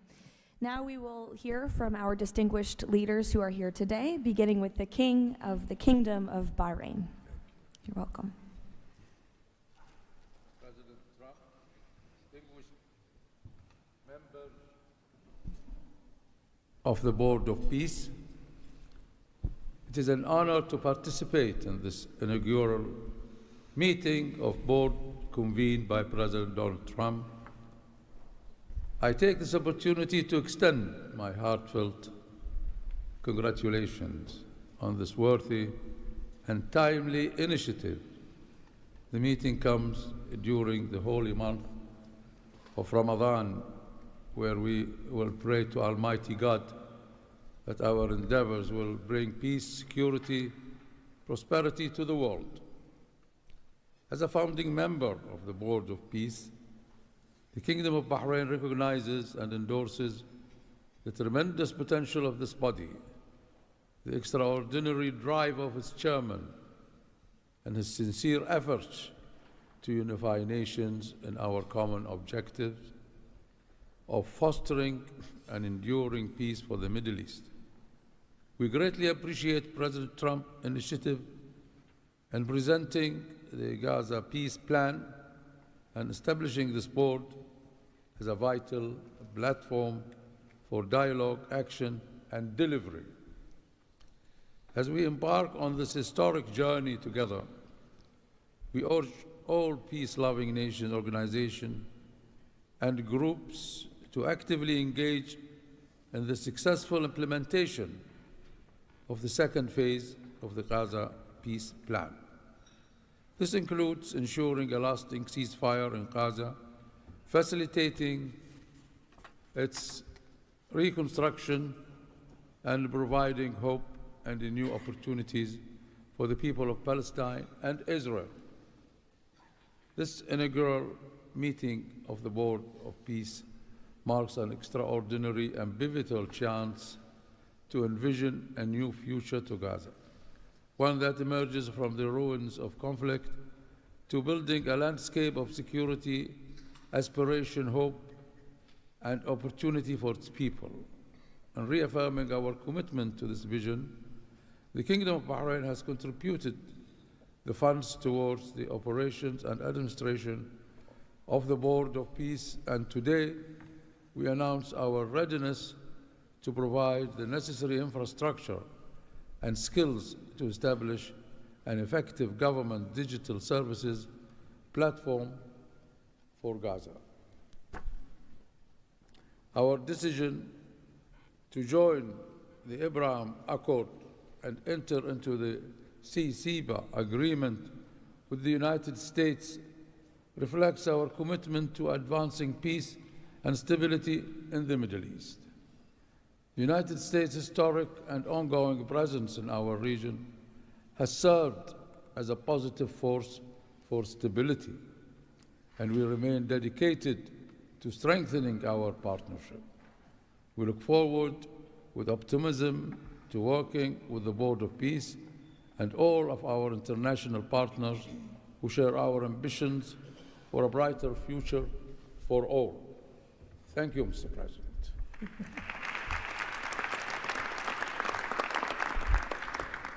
Next, the President of the Republic of Kazakhstan. Dear Mr. President, ladies and gentlemen, our meeting here at the Donald Trump U.S. Institute of Peace comes at a moment when decisive and pragmatic actions matter most. In fact, it's about making durable peace through practical, target-oriented measures, but not through endless conferences with wishful resolutions. Mr. President, your clear vision and far-sighted approach to promoting global peace and stability has inspired my country to join the Board of Peace. The Board of Peace is widely expected to respond directly to new realities by reinforcing existing multilateral efforts. The world has never seen a move like this.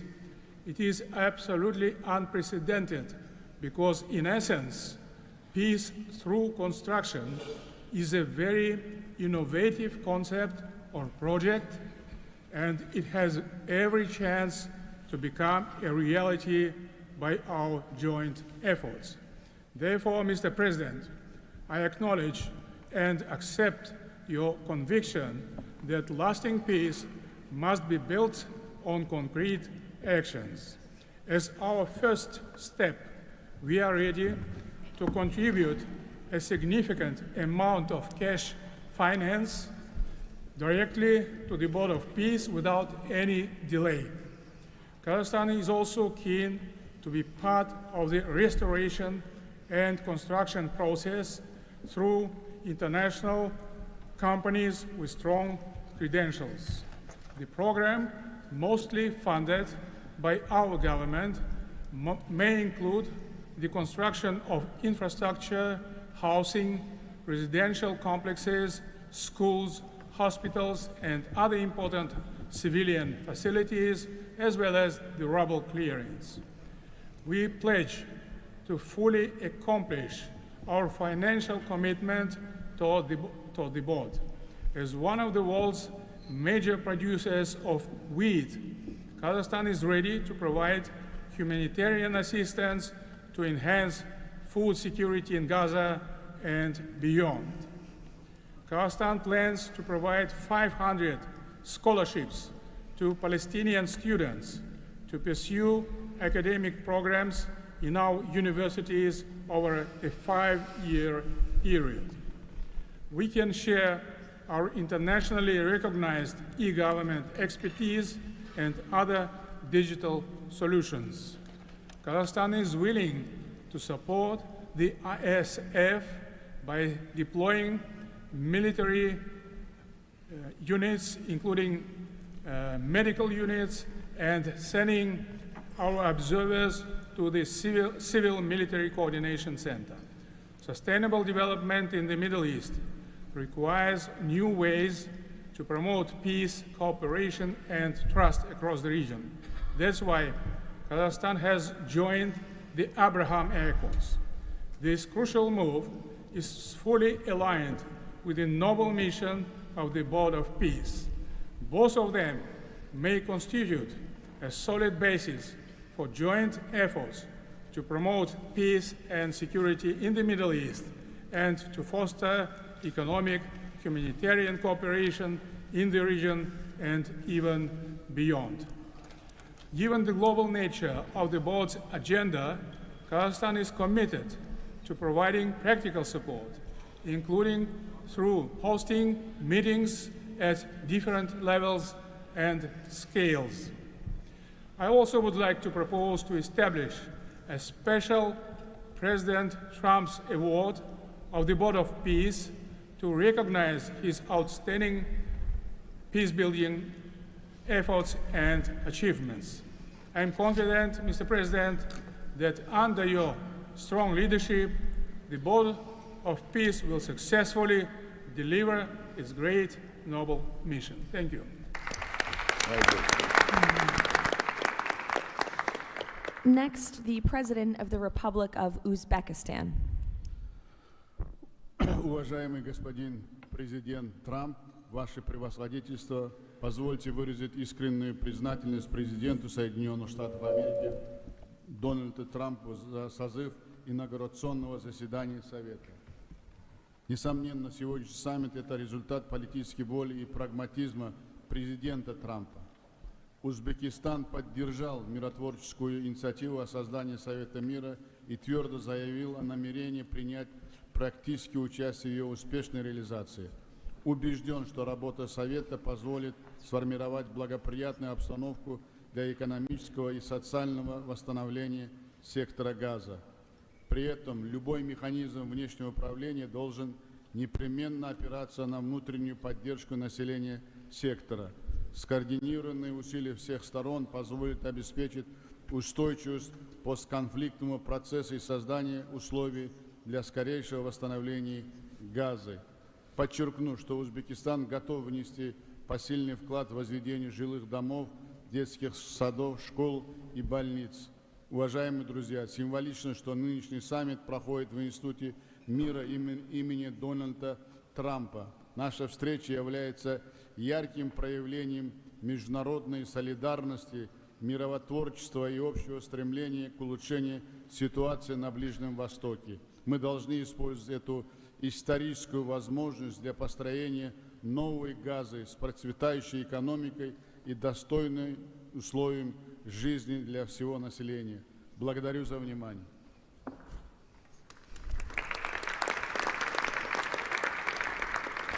The President of the Republic of Indonesia.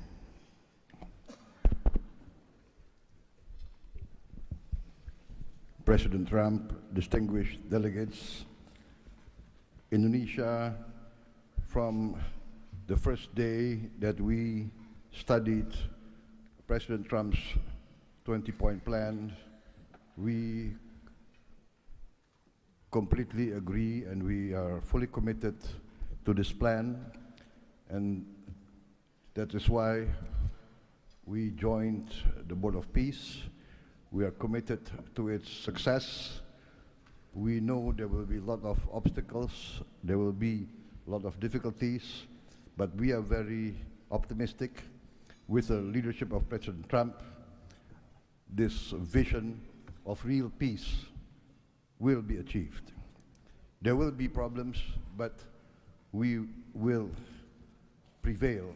We will achieve our dream of peace in Palestine, peace, a lasting and peaceful solution for the Palestinian problem and in Gaza. The achievements of the ceasefire is real. We commend this, and therefore we reaffirm our commitment to contribute significant number of troops, up to 8,000 or more if necessary. We are prepared to contribute the troops to take part actively in the international stabilization force to make this peace work. Thank you very much.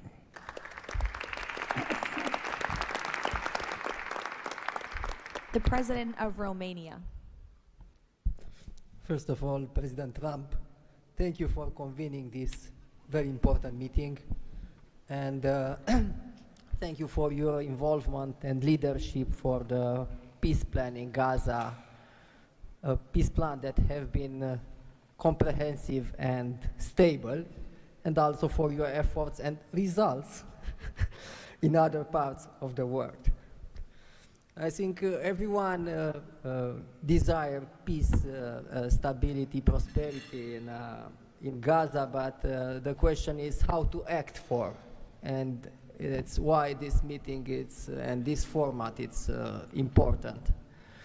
What Romania can do, first, on the humanitarian situation, we can increase the number of flights in order to extract children with disease and to treat in Romanian hospitals. We've done already, and we can do for 1,000 children and 4,000 family members.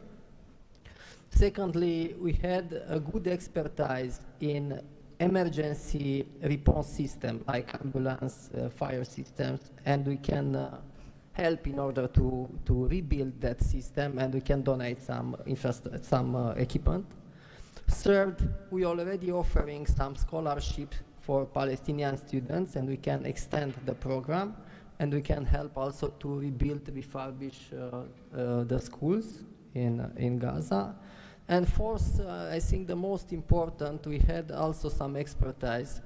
We can help to rebuild the institutions, like police, like justice, like public administration. We have done that in other parts of the world, so we have some expertise. We can contribute with experts, with trainers, and also it's important to say that we have traditionally good relation with Jewish people and with the Palestinian people, so it will help. So we can count on us. Thank you. The Prime Minister of the Republic of Albania. Thank you for inviting me to be part of this journey, Mr. President.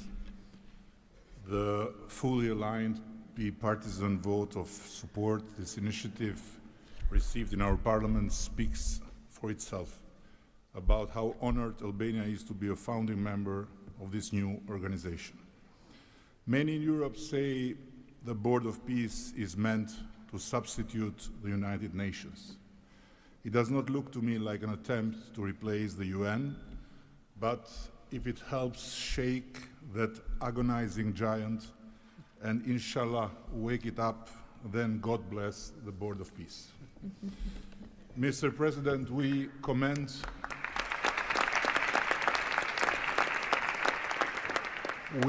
your decisive role in bringing a halt to the heartbreaking conflict in Gaza, and Albania has confirmed its participation in the stabilization force with our troops.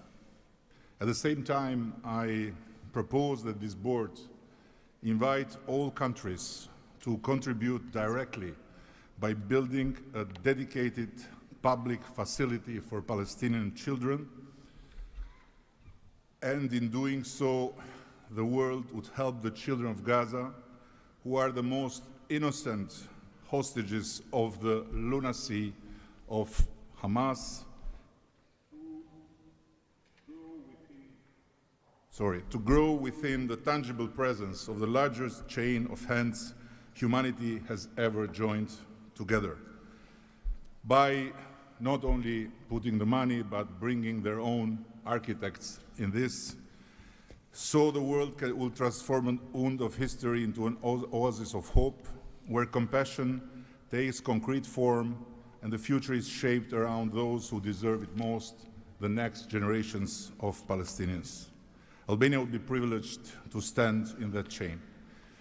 Allow me very briefly to draw your attention to another open conflict closer to home, where President Trump's leadership during his first term brought Kosovo and Serbia closer than ever to a final peace agreement.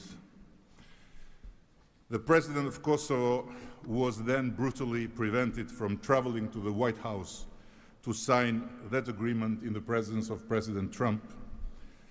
And this was the doing of the very same Sicario prosecutor that went after President Trump himself, and for that became worldwide famous. Today, the Kosovo president have now spent 6 years in pretrial detention before a special court in The Hague, sponsored by several democratic states, some of them present here, that should be shamed of that type of international justice.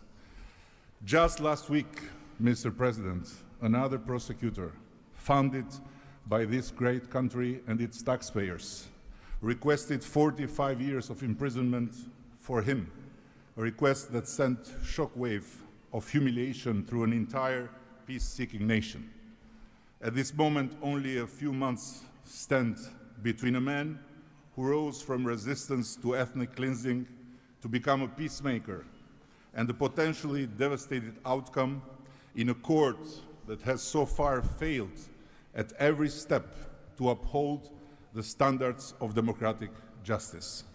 For the sake of God, Mr. President, let's do something before, as you say, very bad things might happen again. And again, thank you so much for including Albania in this noble initiative by bringing close friends of Israel and of the Arab countries. We very much hope to be an added value in your amazing vision.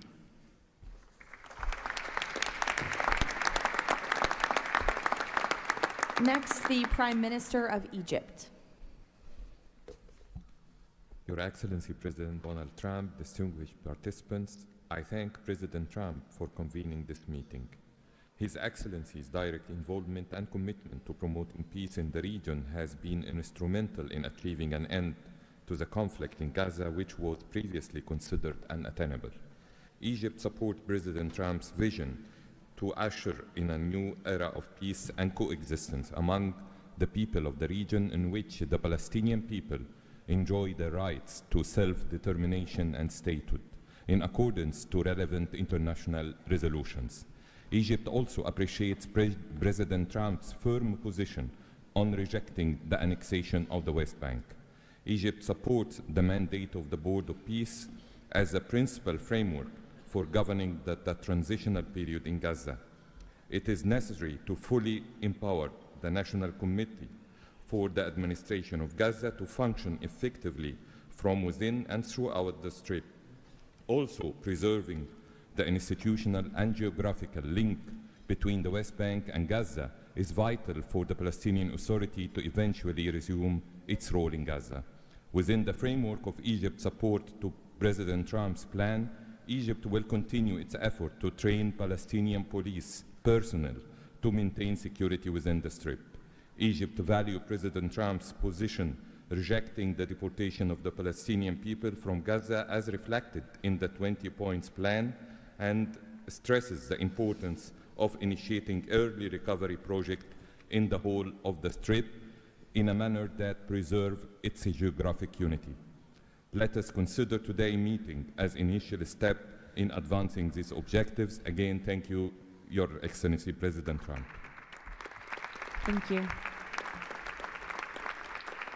The Prime Minister of the State of Qatar. Thank you. Mr. President, distinguished members of the Board of Peace, thank you for convening this meeting under the banner of peace. Qatar reaffirms its commitment to the Board of Peace as it was committed to the very first day of the mediation efforts. From that day until the end, when we have witnessed in that historical moment in Sharm el-Sheikh the signing of this agreement together with our partners. For decades, this conflict has burdened our region and the world, and our responsibility remains to achieve a just and lasting resolution. The board, under the President Trump leadership, will advance the full implementation of the 20 points plan without delay, ensuring fairness and justice for both Palestinians and Israelis. In this spirit, Qatar pledges $1 billion in support to the board mission aimed at reaching a final resolution that fulfills Palestinian aspiration for the statehood and recognition, and the Israeli aspiration for security and integration. We will also continue our humanitarian coordination together with our UN partners and the Board of Peace. Thank you very much. Thank you. The Deputy Prime Minister and Foreign Minister of the UAE. Mr. President, thank you for gathering us today. I really hope that the beginning of Ramadan will give us all guidance towards peace, coexistence, and living in prosperity with each other. Mr. President, just over 5 years ago, you with your friend, my president, Sheikh Mohammed, and the Prime Minister of Israel launched the Abrahamic Accords. And since then, we've managed not only to work with you, with Israel, towards a better future for the region, but even when October 7th took place, the UAE managed to work with Israel in providing, since the war started, almost $3 billion of assistance to the Palestinian people in Gaza. Today, Mr. President, the UAE announces a further $1.2 billion for supporting Gaza through the Board of Peace, which I'm delighted that I've been working with so many friends like Steve and Jared, Secretary Rubio, who's been so inspiring in so many other ways, on so many other fronts, and looking forward working with him for in the future. And Mr. President, if it wasn't for your support, I think this board would not have been gathered. We would not have had the meeting in New York to end this war, when you gathered 8 leaders of the region to end this war. So, Mr. President, during Ramadan, we pray for your success. Thank you. Thank you. The Minister of Foreign Affairs of the Kingdom of Morocco. Thank you. Mr. President, His Majesty King Mohammed VI welcomes and supports your vision and leadership to foster peace and prosperity around the world, and in particular in the Middle East. Thanks to your peace plan for Gaza, a ceasefire was achieved, a tragic war was ended, lives were saved, and a pragmatic and forward-looking approach to rebuild Gaza was crafted. Today, as a committed founding member of the Board of Peace and upon instructions of His Majesty King Mohammed VI, Morocco is pledging the following in honor of the President Trump's visionary peacemaking. 1, Morocco has already made the first ever financial contribution to the Board of Peace. 2, Morocco is ready to deploy police officers and train policemen from Gaza.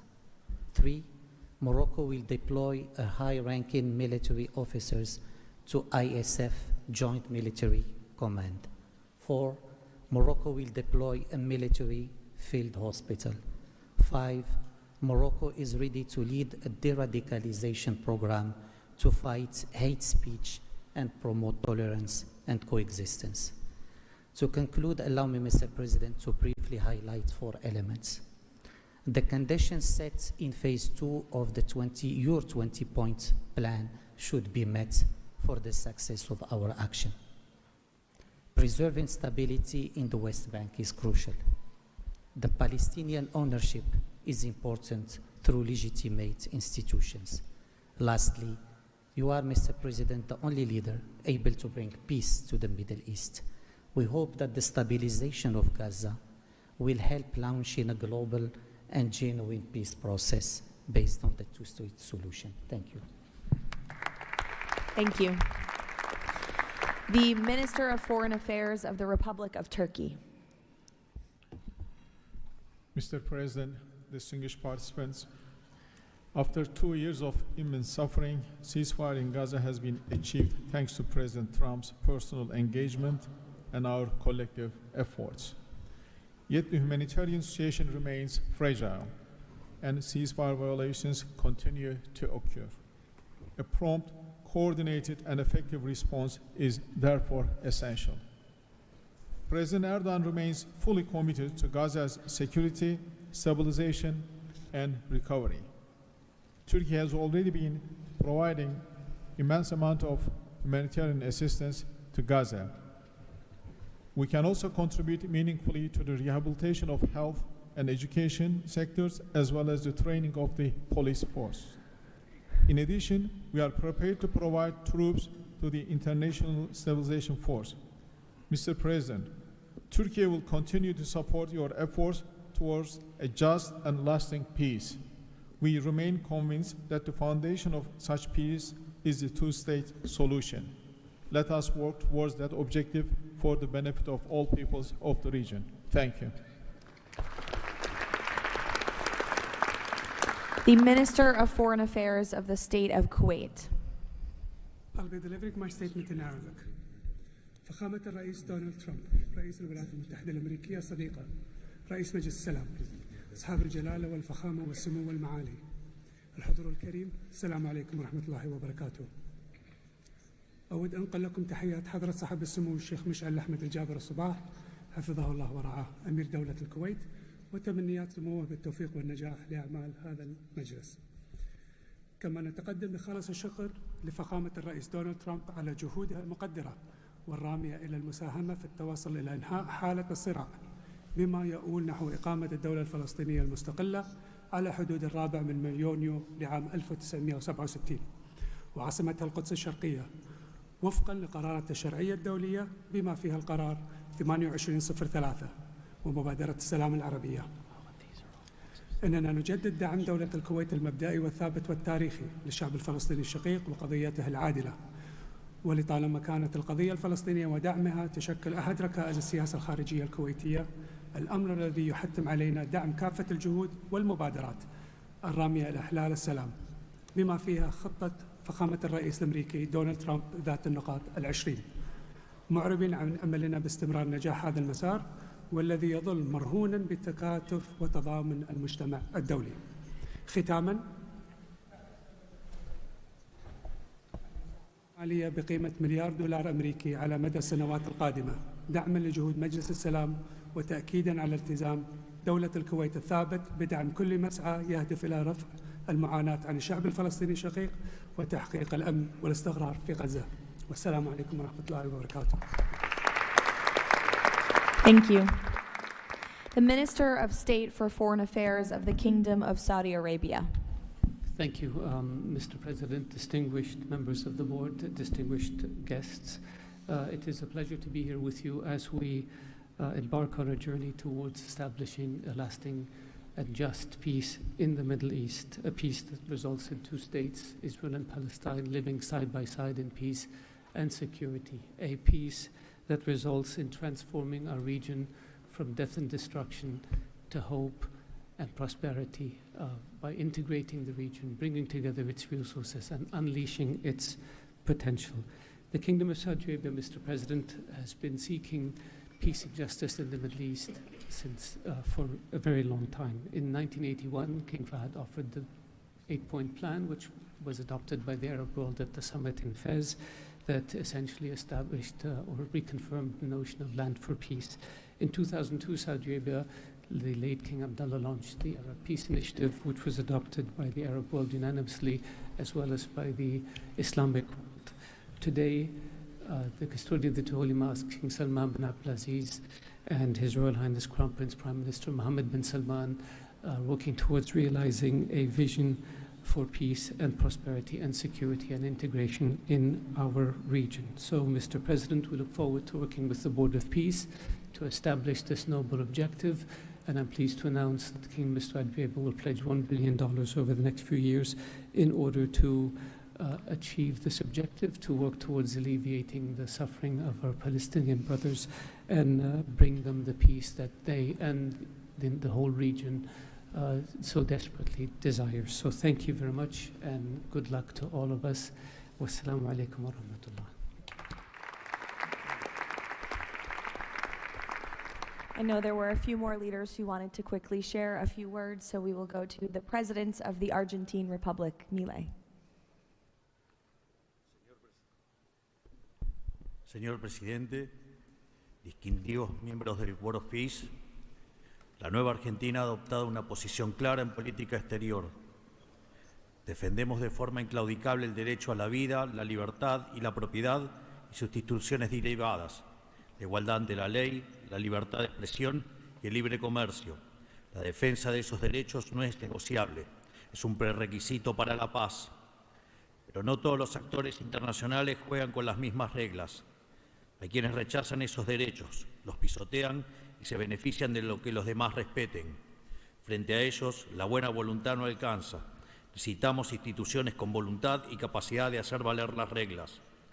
La paz duradera no se construye sobre consensos que ceden en lo fundamental. Se construye sobre la determinación de defenderlo, si vis pacem para bellum. La Argentina participa de este Consejo con la convicción de que la paz exige decisión política y una arquitectura institucional capaz de sostener soluciones reales en el tiempo. El presidente Trump ha predicado con el ejemplo, mediando el acuerdo de paz en Gaza, acuerdo que luego ratificó la resolución 2803 del Consejo de Seguridad de las Naciones Unidas. El Consejo de la Paz nace como expresión de ese liderazgo, con el mandato de ejecutar un plan de pacificación y reconstrucción y los mecanismos para hacerlo, entre ellos una fuerza internacional de estabilización. En esta etapa inicial, Argentina está lista para contribuir. Ponemos a disposición la colaboración de nuestros cascos blancos. Nuestra trayectoria en operaciones de paz es un capital probado que ponemos al servicio de la fuerza de estabilización. Creemos en una diplomacia que asume riesgos para alcanzar la paz. Creemos en el liderazgo que enfrenta desafíos complejos con determinación, como el del presidente Trump. Y creemos que la única paz que vale la pena construir es la que descansa sobre los derechos innegociables del hombre. El Consejo de la Paz ofrece un marco para avanzar en esa dirección. La Argentina lo respalda. Muchas gracias. Thank you.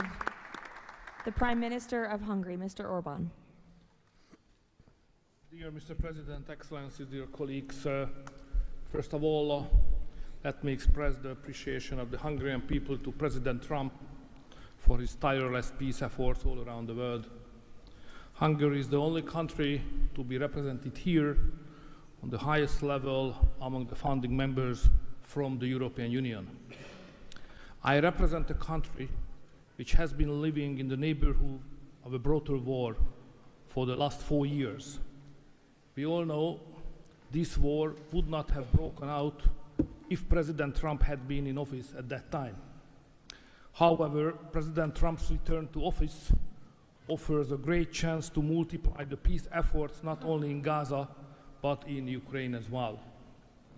We in Europe understand clearly that the security situation in the Middle East, and especially in Gaza, has a significant impact on the security of Europe. Therefore, our participation in the Board of Peace is not only based on principle, but also on our own security interest. Let me also share with you that there is serious talks going on in Europe about the Board of Peace and its future role. We understand that during the recent decades, international organizations have failed to fulfill their role to preserve peace and stability worldwide. Therefore, new initiatives are needed to bring forward the issue of peace globally. We are sure that President Trump's initiative to establish the Board of Peace is such a step to the right direction. President, we are proud to be among the founding members, and we are happy to be in such a great company. Thank you very much. Thank you. President Peña of Paraguay, who tapped my shoulder, wants to say a few words. Yes, thank you, Caroline. Thank you, President Trump. Thank you for bringing hope again, President Trump. I think that of the many things that you have achieved in the last 12 months as President of the U.S., I think the greatest thing, and I'm probably the youngest head of state here, is hope, President. We have lost hope about solving problems for many, many decades. A system that was broken, a system that was not able to bring solutions. Now we're seeing that thanks from your leadership, we are solving the issues. I come from a country that 160 years ago faced extinction. We went to a war against our neighbor and we lost 60% of our territory and 90% of the male population. So we know on our own flesh the hardship and all the difficulties of war.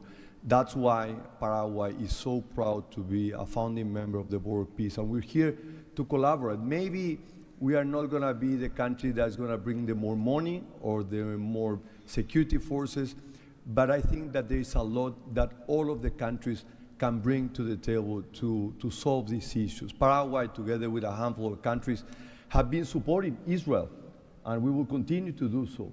But we come here with an open heart to work for peace. And today is Gaza, tomorrow will be another conflict area in the world, but we need to solve each of all these conflicts, and I really appreciate the leadership that you have taken, President.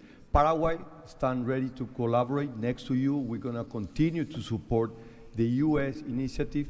Probably the only day that we're not gonna be able to support the USA is gonna be on June 12th, because Paraguay is going to be facing the U.S. in the World Cup.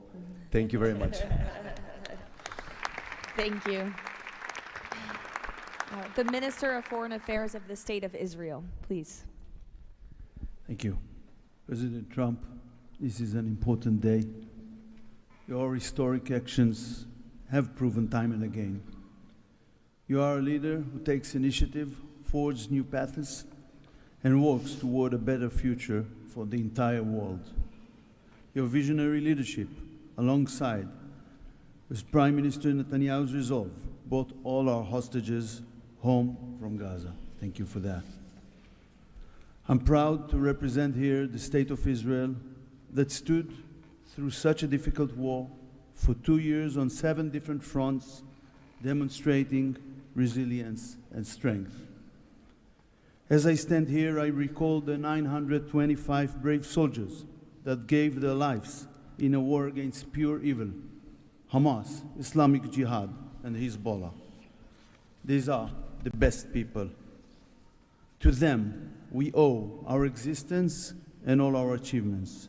They will not be forgotten. I think of them and their families who paid the heaviest price.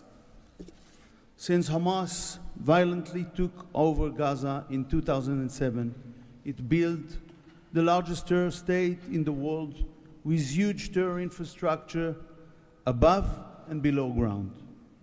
October 7 was the peak of Hamas' ongoing terror campaign through decades. Hamas raped and murdered women, killed children in front of their parents and parents in front of their children, burned whole families alive. That terrible day will not be forgotten, and we must act to ensure it never repeats itself. Distinguished leaders, all previous plans for Gaza failed because they never addressed the core issues: terror, hate, incitement, and indoctrination.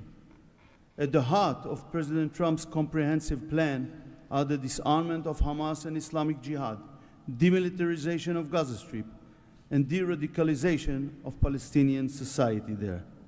It's the first plan to address the root of the problem.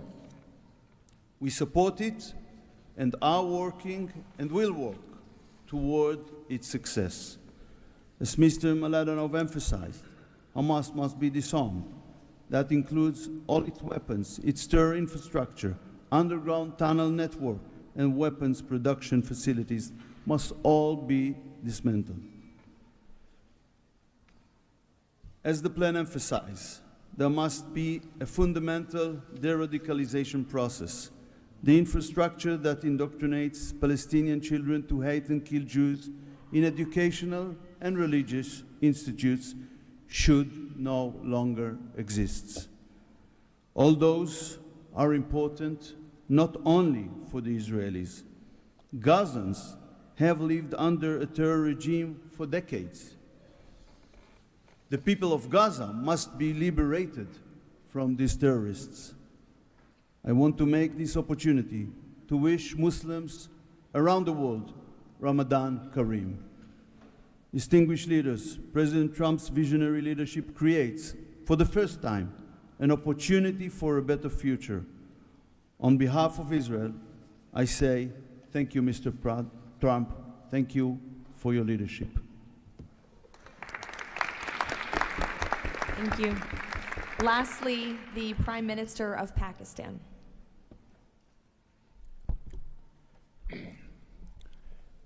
Bismillah ar-Rahman ar-Rahim. Your Excellency, President Donald J. Trump, members of the Board of Peace, distinguished guests, ladies and gentlemen, Assalamu alaikum and a very good morning. It's a great honor, Mr. President, to attend this inaugural Board of Peace meeting in this holy month of Ramadan, and may God reward you and make you successful in your efforts to bring lasting peace in Gaza. Mr. President, we deeply appreciate your unique initiative and your dynamic leadership in advancing peaceful solutions to conflicts across the globe. Your bold diplomacy has surely brought calm to many international serious hotspots. Your timely and very effective intervention to achieve ceasefire between India and Pakistan potentially averted loss of tens of millions of people. You have truly proved to be a man of peace. And let me say, Mr. President, you are truly savior of South Asia. The people of Palestine have long endured illegal occupation and immense suffering. And to achieve long-lasting peace, it is very important that ceasefire violation must end to preserve lives and advance reconstruction efforts. The people of Palestine must exercise full control of their land and their future in line with UN Security Council resolutions. Mr. President, we must work together towards a credible pathway to Palestinian self-determination through the establishment of an independent, sovereign, and contiguous state of Palestine in line with the relevant resolutions. Mr. President, we hope that under your visionary and dynamic leadership, we will ensure a just and lasting resolution to the issue of Palestine. And today is a day which will mark a place in the annals of history that through your efforts, through your untiring support and great efforts, long-lasting peace in Gaza will be achieved, will be your legacy for all time to come. Thank you.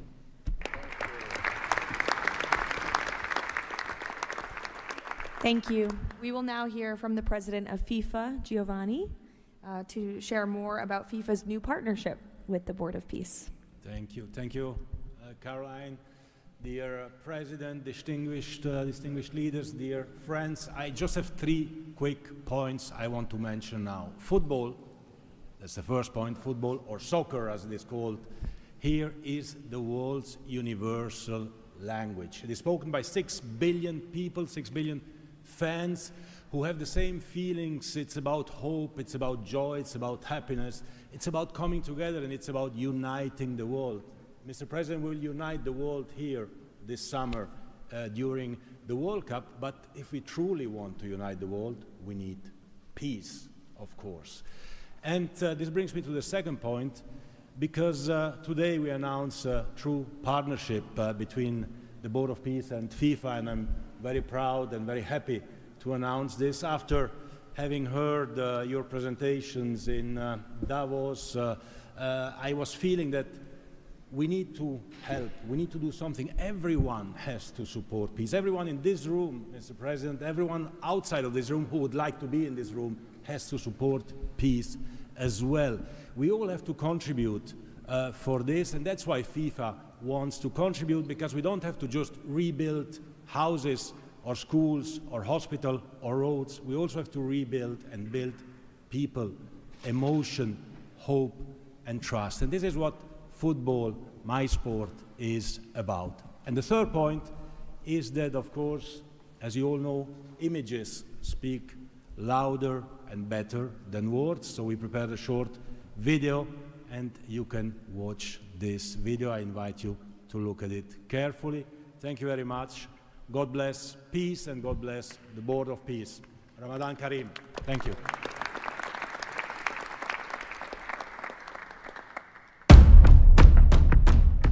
In a world where conflict has silenced playgrounds and broken routines, there is one language that still unites hearts: football.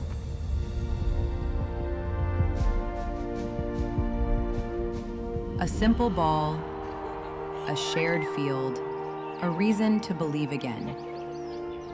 Today, FIFA and the Board of Peace come together to turn football into a bridge toward peace, dignity, and hope.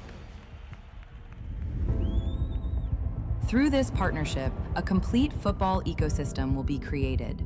FIFA and the Board of Peace will build football pitches, FIFA arenas, academies, and stadiums. This initiative will support the creation of leagues at youth, amateur, and regional level, strengthening community engagement both on and off the pitch. It will also generate diverse professional opportunities, supporting the development of local talent not only on the field, but across all areas that bring football to life.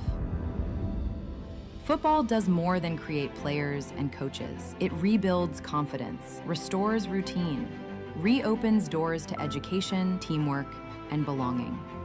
Local communities take the lead. Parents, teachers, volunteers, youth leaders, all becoming part of a shared mission to heal, to rebuild, to move forward together. Around every pitch, new emotions and long-lasting memories emerge. Community matches, fan gatherings, youth education, and sport programs. New job opportunities appear to become coaches, players, sport doctors, administrators, events organizers. We will create football ecosystem with thousands of people to be involved and engaged constantly. Together, FIFA and the Board of Peace will build, in Gaza, 50 FIFA arena mini pitches, with a cost of around $50,000 per unit. This represents a $2.5 million investment. 5 full-size pitches in 5 different districts at around $1 million per pitch. A FIFA academy with an estimated investment of $15 million. And a national stadium for 20,000 to 25,000 spectators, valued at around $50 million. These investments will create a complete football ecosystem designed to support communities and future generations. FIFA and the Board of Peace, united for football, committed to peace.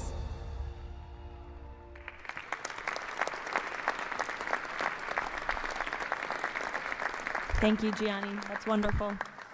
In advance of today's meeting, members of the Board of Peace were asked to vote on a resolution establishing the principles of financial integrity and transparency that will guide the board's work, and that resolution has passed unanimously. So now President Trump, as chairman of the board, will sign the resolution in the presence of a quorum of the board.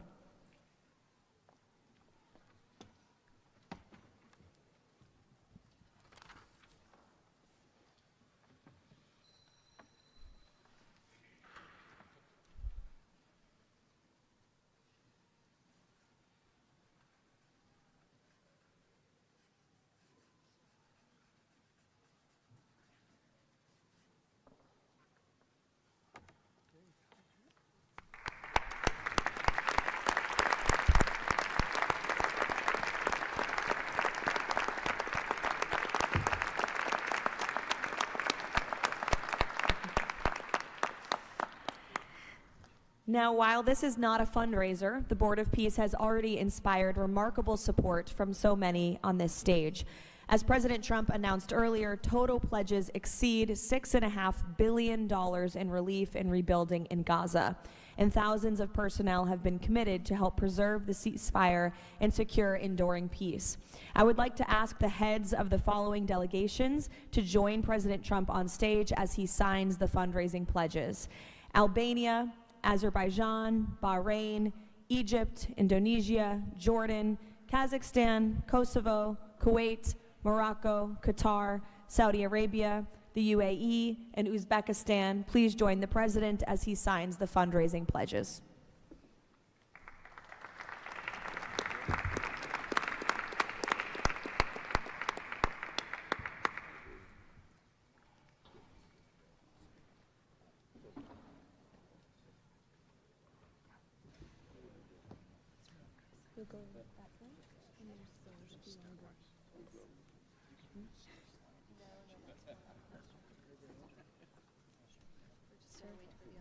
You'll go this way.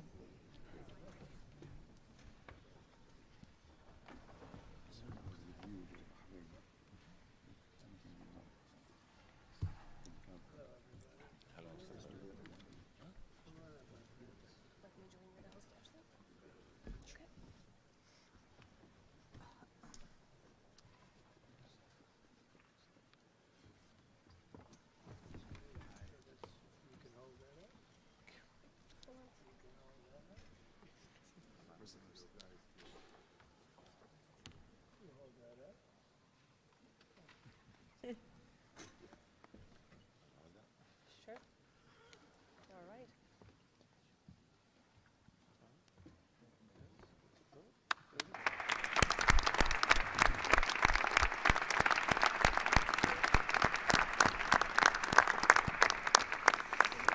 Congratulations. Now, President Trump, if you would like to say a few words to conclude, and then you have the honor of gaveling out the first ever Board of Peace meeting.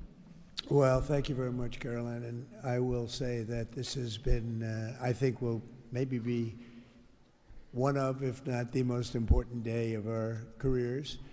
And we've had some pretty good careers up here, but this is something very special. And we're going to straighten out Gaza. We're going to make Gaza very successful and safe. And we're also going to maybe take it a step further where we see hot spots around the world. We can probably do that very easily. This is a tremendous group of powerful people and brilliant people.